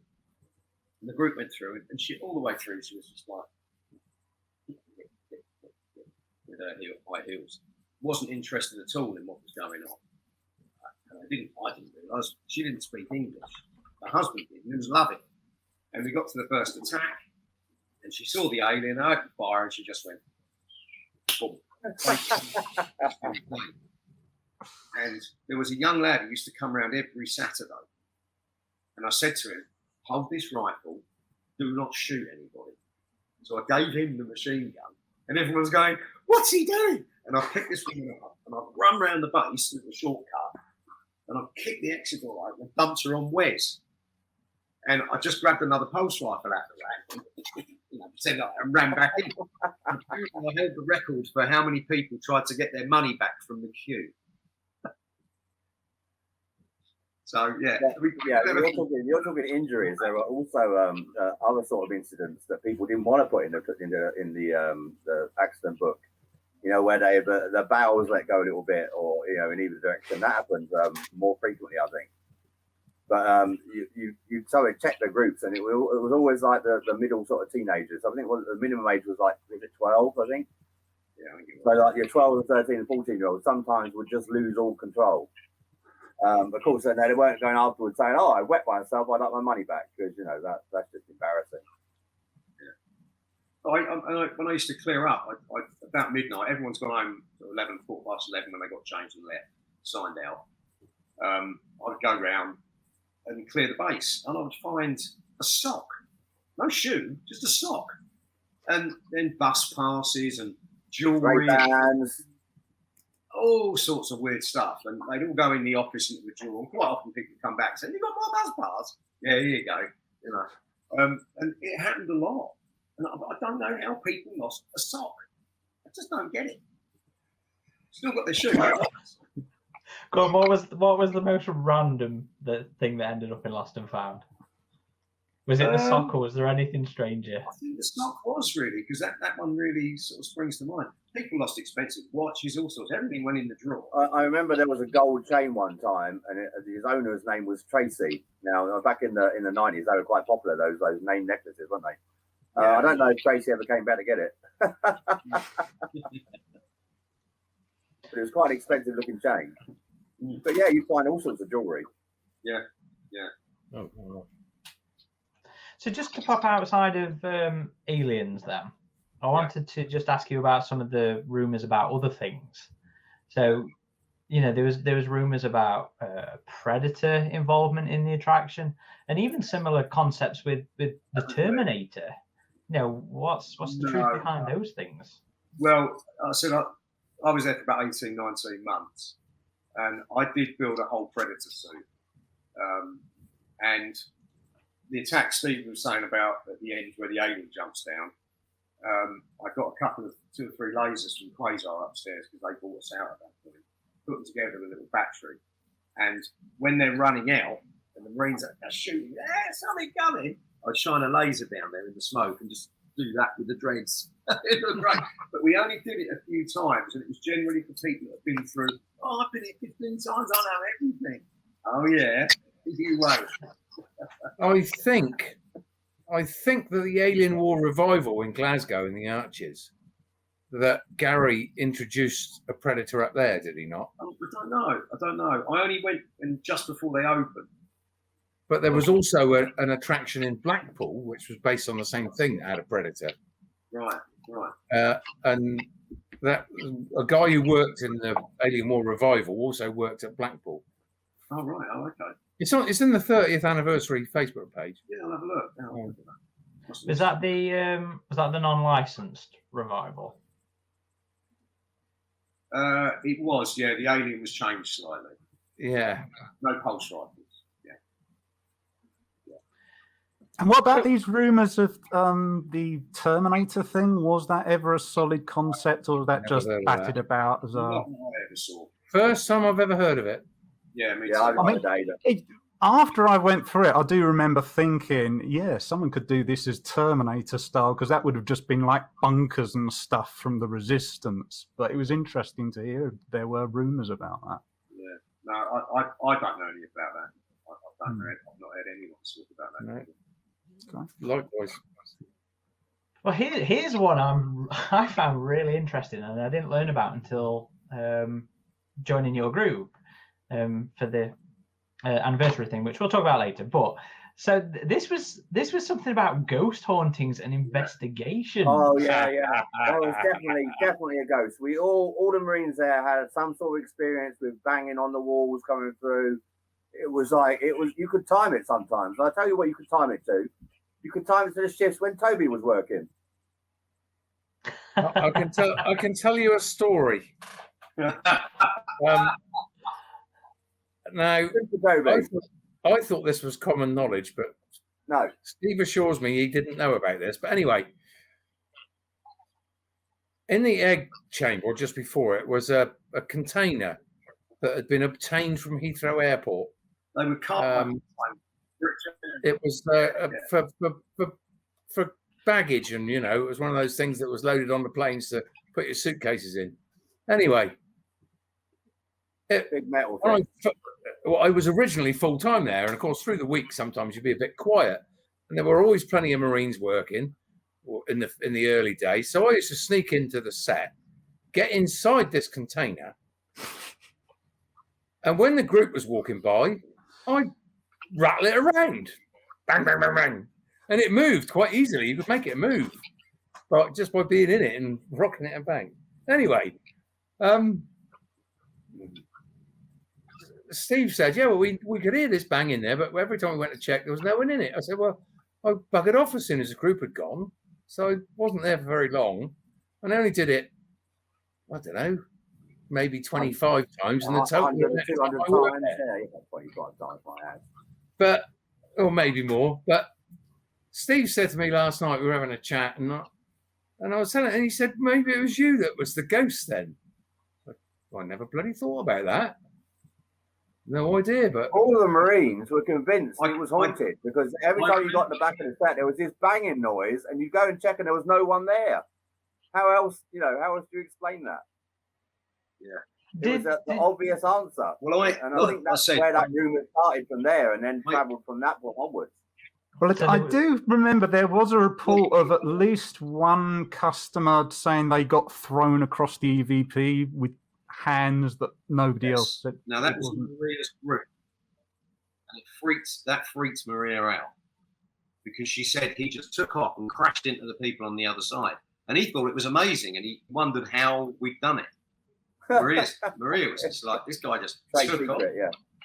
So she witnessed that. That was one thing we never. Yes, she did. But there's something we never got to the bottom of. Now Gary Gillis. He got onto this straight away. So we got these psychic investigators around. And up until that point, I was obviously every other night I was locking up, clearing the base, I put the house lights on, make sure everything was clean, lock the doors up as I went through.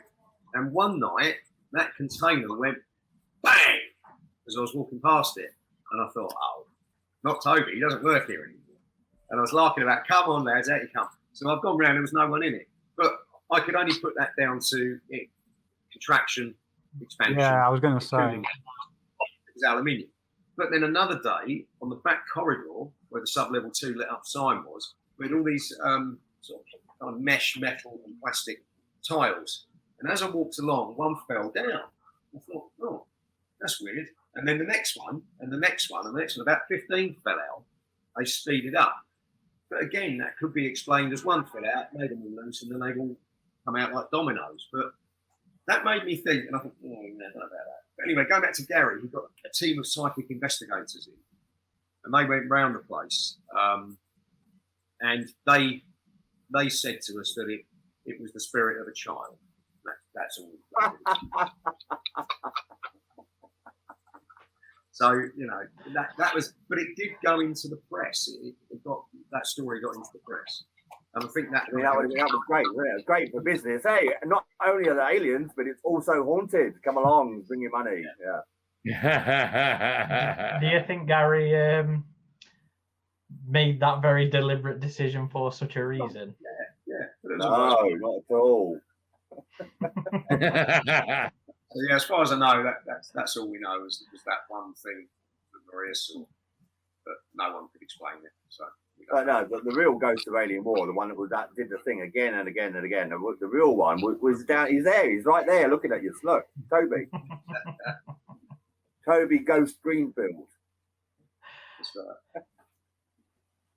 So it's important to remember that back in the 90s, especially in the UK, we never really properly exploited the horror genre for experiences like this. Even though we had like the Hammer horror films and stuff, we never really did it on this scale. We had like Butlin's, Thorpe Park, but you know, Alien War was operating very much in a gap in the market at that time.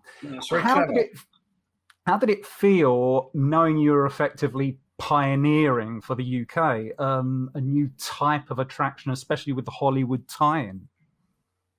Well, Didn't even think about it. We didn't. No, we didn't. No. It was our job, and we were having a great time. We worked it. Yeah. And what about thoughts after the fact now, knowing that it's such a popular and To be honest, I was quite touched when I heard we talked about it before we came on, Aaron, that the cosplay groups around the world who are still playing Colonial Marine groups, Colonial Marine squads, pretty much, I'd say, I don't know, at least 75% of their stories are the same.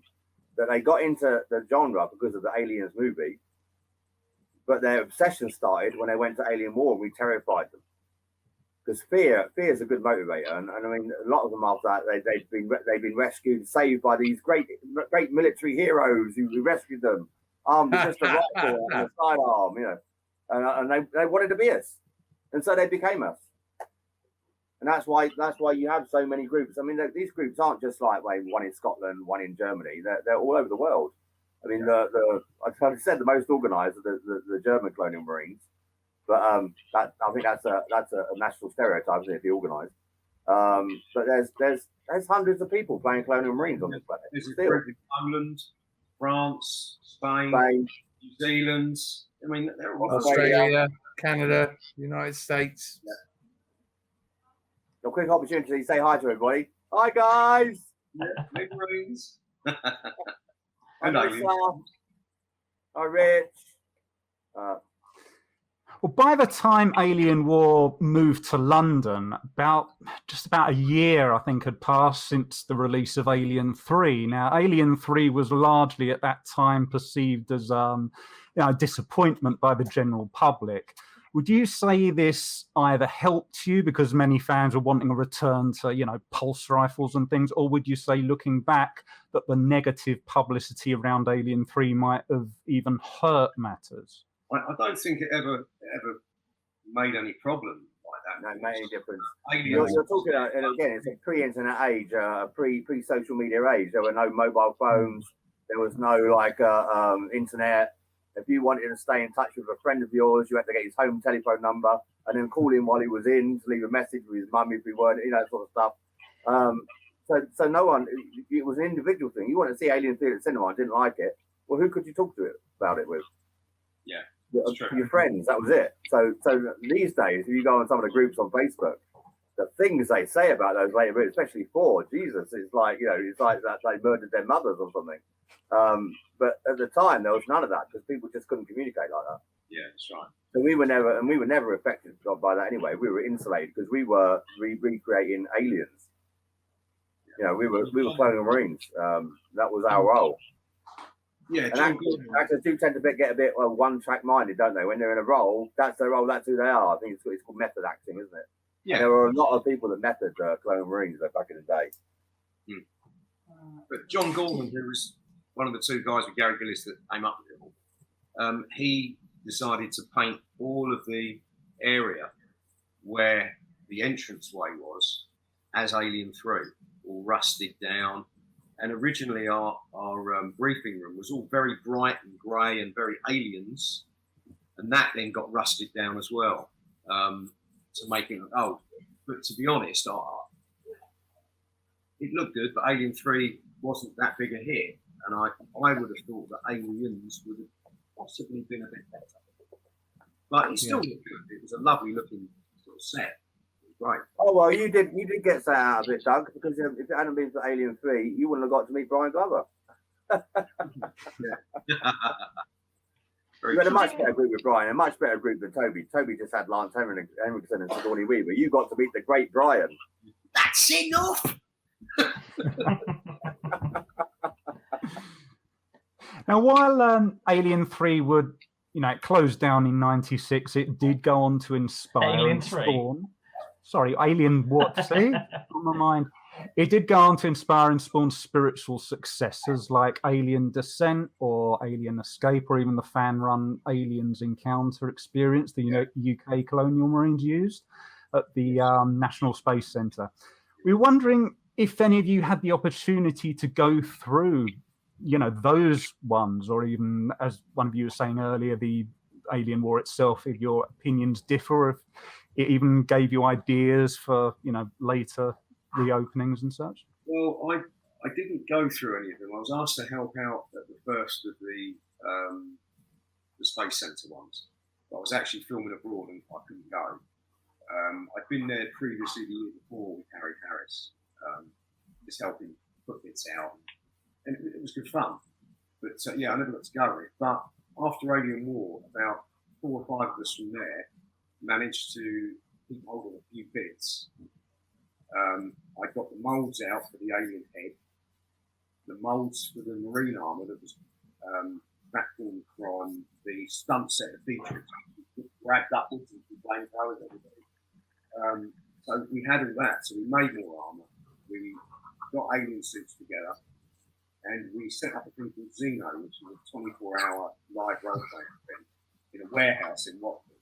You dressed it all, and you started in your underpants.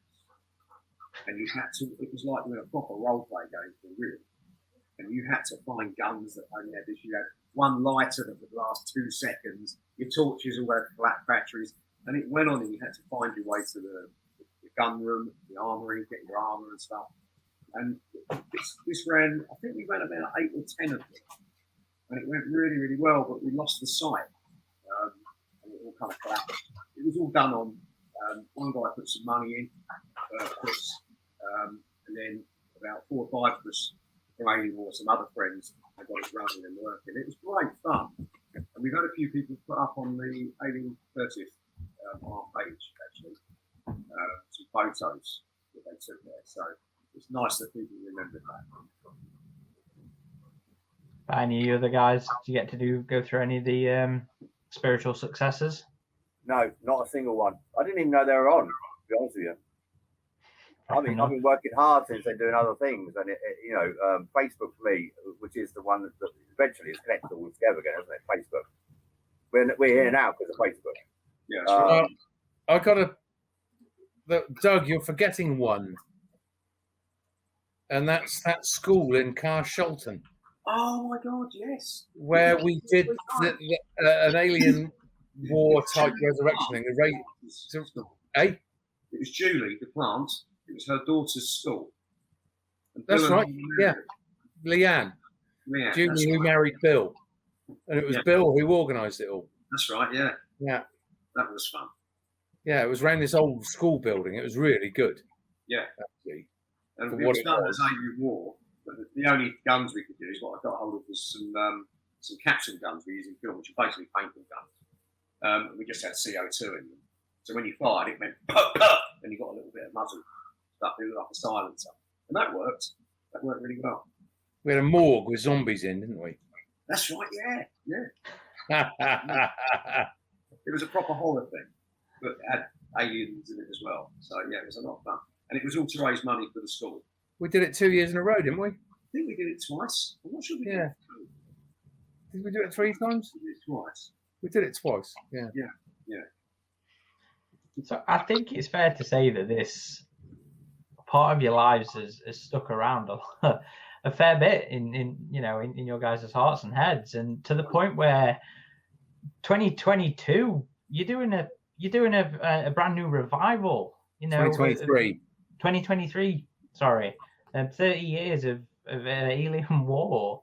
So could you tell us a little bit about what folk can expect from Alien War 3.0? What am I allowed to say, though? That's the thing. We're doing that Alien War protocol where I'm not telling you a thing, come along and see it. Or do you want some info here? Well, I mean, don't go through the play-by-play, but what Oh, can okay. Well, you know, basically, what we can had folk this. expect? I've had this friend that organised the last get together, the 25-year one, who's just there, Doug. And Doug said that the 25-year reunion was very difficult to organise. I think the terms he used were herding cats and nailing down jelly. And so he knew that I'm quite an organised person. In fact, he didn't realise I'm a megalomaniac. And so he asked me to organise the 30th anniversary. And I know, because I've spent a lot of my career organising parties with various people, that the way to organise an event isn't to do it all yourself. It's just to appoint people who are competent at doing something and expertise in a certain area, and then giving them orders. And that's what we've done. We've had people like now, we're coming out of the woodwork, wanting to join in because of their love of aliens and alien war and the genre. And out of we've got 450 people in our organisational forum. And out of that lot, we've got armourers, guys that make pulse rifles, guys that make costumes, the work. So we've got prop guys, we've got people that manufacturing, we've got vacuum formers, people that do lead moulding, metal moulding, everything you can think of. And that's basically made us, given us the ability to make instead of what was going to be a reunion of the old staff in a pub somewhere, a recreation of the concept at least. And we're going to run it alongside an Aliens fan convention, because I mean a lot of us have spent our careers in acting, and so some of our contacts are gold standard contacts. Like we've got journalists involved and photographers involved and photo studios doing pictures and things like that. And we've got a graphic designer, Jules. Hi, Jules. Who did a post for free. And all he wanted for this was some old pieces of kit from Alien War, because he's an Alien War now. So we got like a poster design for like, what did it cost us? It cost me a couple of photo frames and some alien toys. And I think Doug had a t-shirt in, original 30-year-old t-shirt. But Jules loves that stuff, so he'll do anything now. But he's going to work on the set with us. And what we basically found was that instead of building a set like an Alien War, which would cost you, I don't know, 50 grand, 60 grand, maybe more these days, Doug, you tell us that one, 100 grand maybe. Yeah. And then trying to run a long-term business, which then gets you in trouble with, Disney, who don't want you to run a long-term business unless they're in charge, and all that other stuff. What we're doing is a fan convention, which gives us a lot of leeway with things like copyright and stuff like that. So we're running a fan convention and also an Alien War attraction in the evening. Now, the reason we're doing it in the evening is because we don't have a set, because we can't afford to build one, because there's very little money into this at all. The principals are putting in a few hundred each to have t-shirts made, and sales of that will then increase our profits and then hire a stage for the event and stuff like that. So what we found was we found a guy who used to work at Alien War. If you name him now, Mr. Bickford. Yeah, PJ. Yeah. Okay. Who is who's got basically like an estate, hasn't he? With like I think he's got 8 acres out in Kent, and 3 of those acres are forest. And we thought, forest. Imagine Alien War set in a forest at night, with the aliens lit up by the gunfire, and very little ambient light around, and things coming out of the trees at you in all directions instead of just a corridor where they can come from. Not too much. Above you, or people's sides, with people that are just 30 years out of date of what we can do. And like Doug said earlier on, you learn a few tricks over the years, and we've had time to think about it as well. And I would say that this event, if we don't have people literally crapping themselves, I would be very surprised. It's going to be terrifying. We've got 3 acres of forest, and we're building in the forest a 1.5 acre size alien nest, as seen in Alien. Not too much. Oh, okay. So, and then the alien war will take place around the nest, and of course the nest will be there, and you'll always have that. Imagine you standing next to an alien nest at night in a forest. Just that on its own, with the forest noises on its own, is scary enough. I was going to say, well, the problem would be what if it rains? But then, as you were describing it, I'd think if it rains, that would add to the atmosphere. Well, yeah, but I mean, and the forest here is I would describe it like the Evil Dead forest. I don't know if you've seen that film. The forest in that very, very thin trees with very, very wide canopies. So even there at 2 o'clock in the afternoon, weren't we, Doug? And it was still quite dim in the forest, dimly lit. Yeah. Yeah, it scared me in daylight being in that forest. So God knows what it's going to do. Xenomorphs, you know, machine guns going off with special effects. It's going to be horrific, and that's what people pay for, isn't it? But we only need to do it over 2 days to raise money for charity, so we're not going to have any problems like, you know, where the customers will die off eventually, and we'll be stuck in this forest all day waiting for people to turn up. You know, that's not going to happen. We're there setting up on a Friday. We're running it Saturday and Sunday, then we're done. Until, of course, the 35th anniversary of Alien War, which will be Alien. We've got a T-shirt here which says Alien War 3.0. Well, 3.0 is just a play on 30 years. The T-shirts we actually have made, for instance, the old T-shirt used to say "I survived" across the back shoulders. Our new T-shirts say "I survived 30 years." Because, you know, it's kind of like that's the inheritance that we've got. That we've got the original staff, the ones basically hired from, like, you know, thousands of people to fulfill roles, who have got together to organise this and put it on for the public, just for the love of it, basically. Well, for them it's the love of it. For us, it's the love of terrifying people at night in the forest. And it's been very well received. We were putting posters up, which our graphic designer Jules had designed for us, and people were not believing that the posters were real. They thought it was some fan thing, you know. And then they found out it was real. And you could, like, I don't know if you're on Facebook, it's normally kind of like a very sterile environment, unless you're arguing with someone American or something, isn't it? But it's very sterile, and you could actually feel the interest sort of building. I don't know, maybe I'm delusional, but you know what I mean? You could feel it. As the time got by, more and more people got informed. And then we opened up the forum. Oh no, we opened the forum up, and suddenly the forum went up from like 50 members, didn't it, to like 300 in a couple of weeks. Yeah. And now I think it's around about 500 people. But to be in a forum, you've kind of got to be like willing to help out. Well, you guys are helping out now with publicity. This is the first on proper publicity you've done for it, really, outside of Facebook, really. Yeah. So we're hoping that, you know, when we get closer to the time, you're doing some free publicity as well. Able to graciously appear in your podcast, maybe put a couple of posters on your site. Oh, there's going to be a news post about the convention in the weekend. Don't you fucking worry. Especially in UK. Well, when there's UK based stuff like that, I will jump all over it because I'm going to be down there. I'm going to be down there with you. The four principals involved in this are me, Toby, Doug, and Maria Bergman. Maria, who is in Germany, so couldn't be on the podcast with us tonight.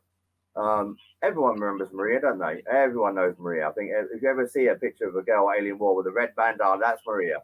And she was the darling of Alien War, and everybody loved her. She was like Bagpuss. Everyone thought she was amazing and loved her. And so I don't think she ever really appreciated the fact of that, did she? Because I mean, when you've got that much love and attention pouring on you, you're just going to be like, yeah, these people are crazy. But she was great. Yeah, I don't know anyone who has ever spoken about Maria and they haven't had that sort of love in their eyes. But she's running a cosplay girls group for us. I don't think they decided on a name yet, did they? There was something like the Girls of Alien War or something, the Girls of Cosplay or something like that. We've arranged a photo shoot for those girls who are going to sort of publicise our stuff along their stuff. So we've got like a journalist involved. They're going to pictures taken in their favourite cosplay outfits and a story about why they got into that sci-fi in the first place, who their favourite character is, and it's going to be a kind of like female empowerment in sci-fi piece, which I think even back now in a moment. But that's the inheritance from Sigourney Weaver, because up until she came along, most of the women in movies were going to get slaughtered, weren't they? Yeah, good point. Yeah. But we're raising money for three charities. We've got two in-house charities that are going to help out Colonial Marine units around the world.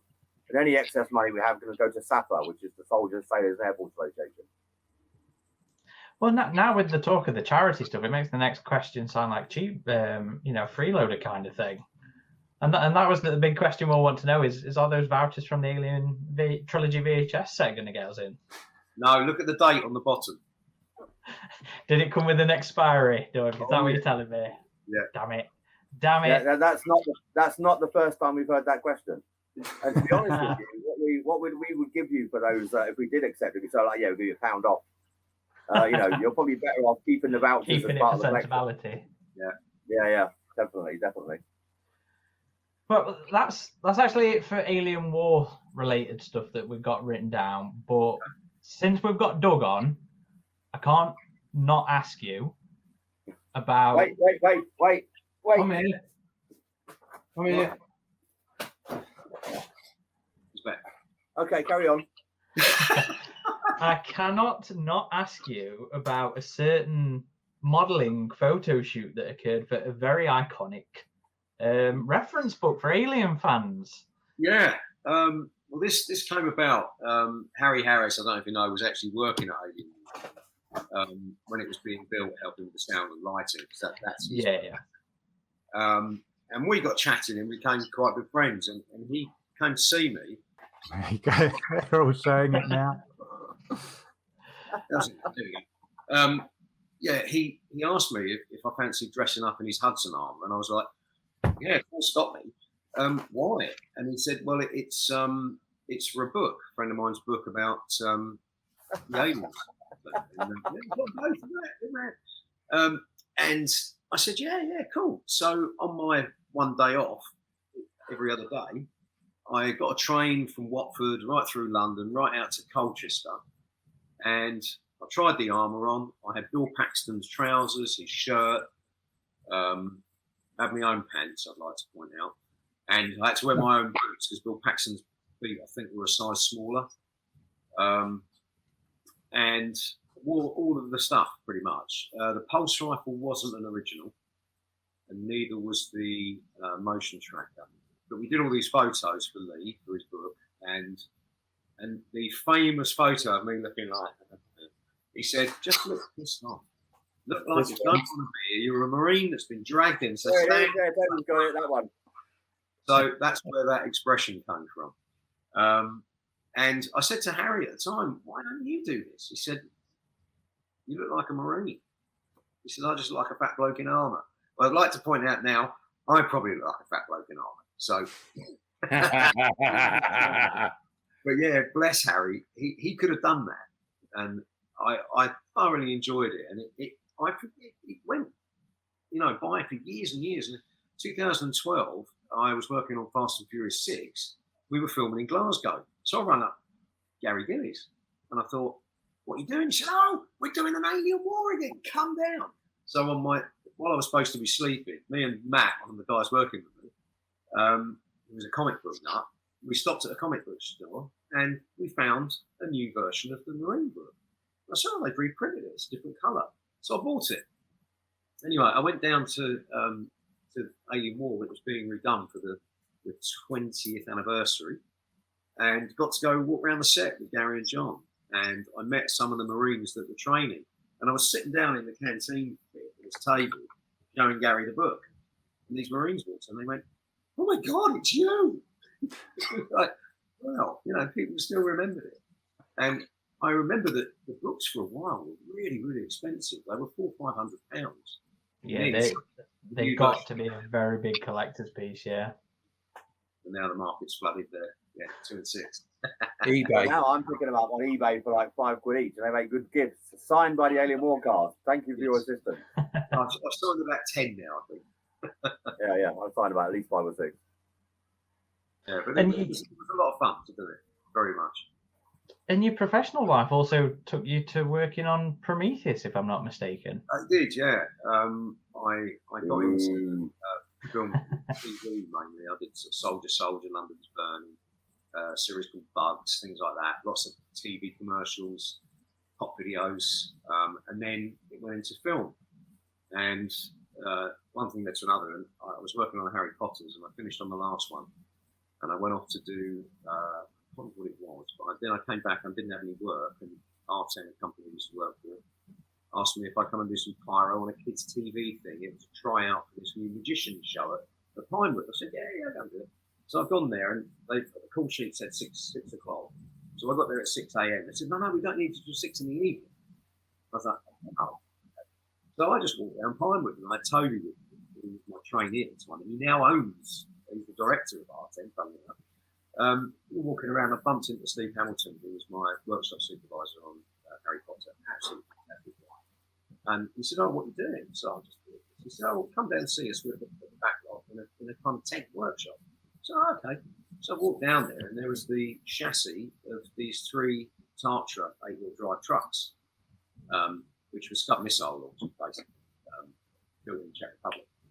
And he said, "We're doing these for the new Alien film." And I was like, "When can I start?" And he said, "When can you start?" And that was it. I was in. It was fantastic. And I ran a team of about 4 guys building truck number 2. And our one had a really good engine in it. And it was one used for the really fast driving scenes. It had a Hero cab, but the back was empty. Whereas the Hero vehicle, number 1, had all the interior in the rear and stuff. And we had 3 months to build those 3 vehicles. There was another one, which was a pickup truck as well. And we did it. It was very, very long days, long weekends, whatnot. But a great job, loved it. And then I was asked, while they were shipping the vehicles up to Iceland to be shot, could I go up to the effects workshop, the effects associates? And I went up there, and I was doing a rig, which was the lift up of the engineer's head in the scanning chamber, and the scanner thing. It goes over it. Well, I'm sitting underneath it, cranking handles. Okay, and I'm looking through little gaps in it so I can see where things are, where they're moving, to stop at, mark the belts and stuff. And then I did the pilot's seat as well. It was Elvis' seat, which had a little switch on it, hidden switch, so it could go back and switch. I don't think they ever used it, to be honest. But yeah, that was one of the other things. We did a shaking of the set. The whole set was on hydraulics. For taking off and landing, the crashing things and stuff. It was a busy job, and I must say it was one of the funnest films I've worked on. I also then another guy, Richard, built the big section of the Juggernaut, which was the alien ship, the engineer's ship, which rolled over Vickers, and that was, I think that was about 30 foot in diameter. This bit, it was just a small section of it to roll over. Run to the side. Yeah. So yeah, it was a fantastic film, and the detail on that was incredible. Arthur Max was the production designer, and even the seat belts in our vehicles had Wayland Industries logos stitched on them, with all of their snapping strains, everything. That much detail was in the whole movie, and unfortunately, you don't see a lot of it. And some of the vehicles ended up in a museum, didn't they? Sorry? Some of the vehicles that you made ended up in a museum as well, one of the vehicle museums. One did. One of them was crushed. I think that was the pickup. And I think my one, number 2, I think that may have gone to America, but I'm not 100% sure. I think one of them was in a museum up north. That's the last I heard. So yeah, I don't know. Fair enough. Well, that's all from us. Is there anything any of you guys would like to add? Any anecdotes or memories? 3.0. Yeah. There's no excuse. Don't miss it this time. I'm not going to miss this one. Don't you worry. Brilliant. So it comes along. No punching the aliens. You'll have to have the sergeant keeping an eye on him. He's a bit of a troublemaker. Do you want to signpost people to the website now, or is it still a bit too early? Oh, we're still running the boot camp registration at the moment. Yeah, with the website for tickets goes live in May next year.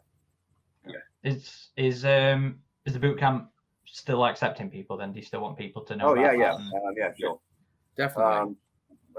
Trying to the address. I've got it here somewhere. Hang a sec. You want to read it out so that everyone can understand it? Yeah, you might as well.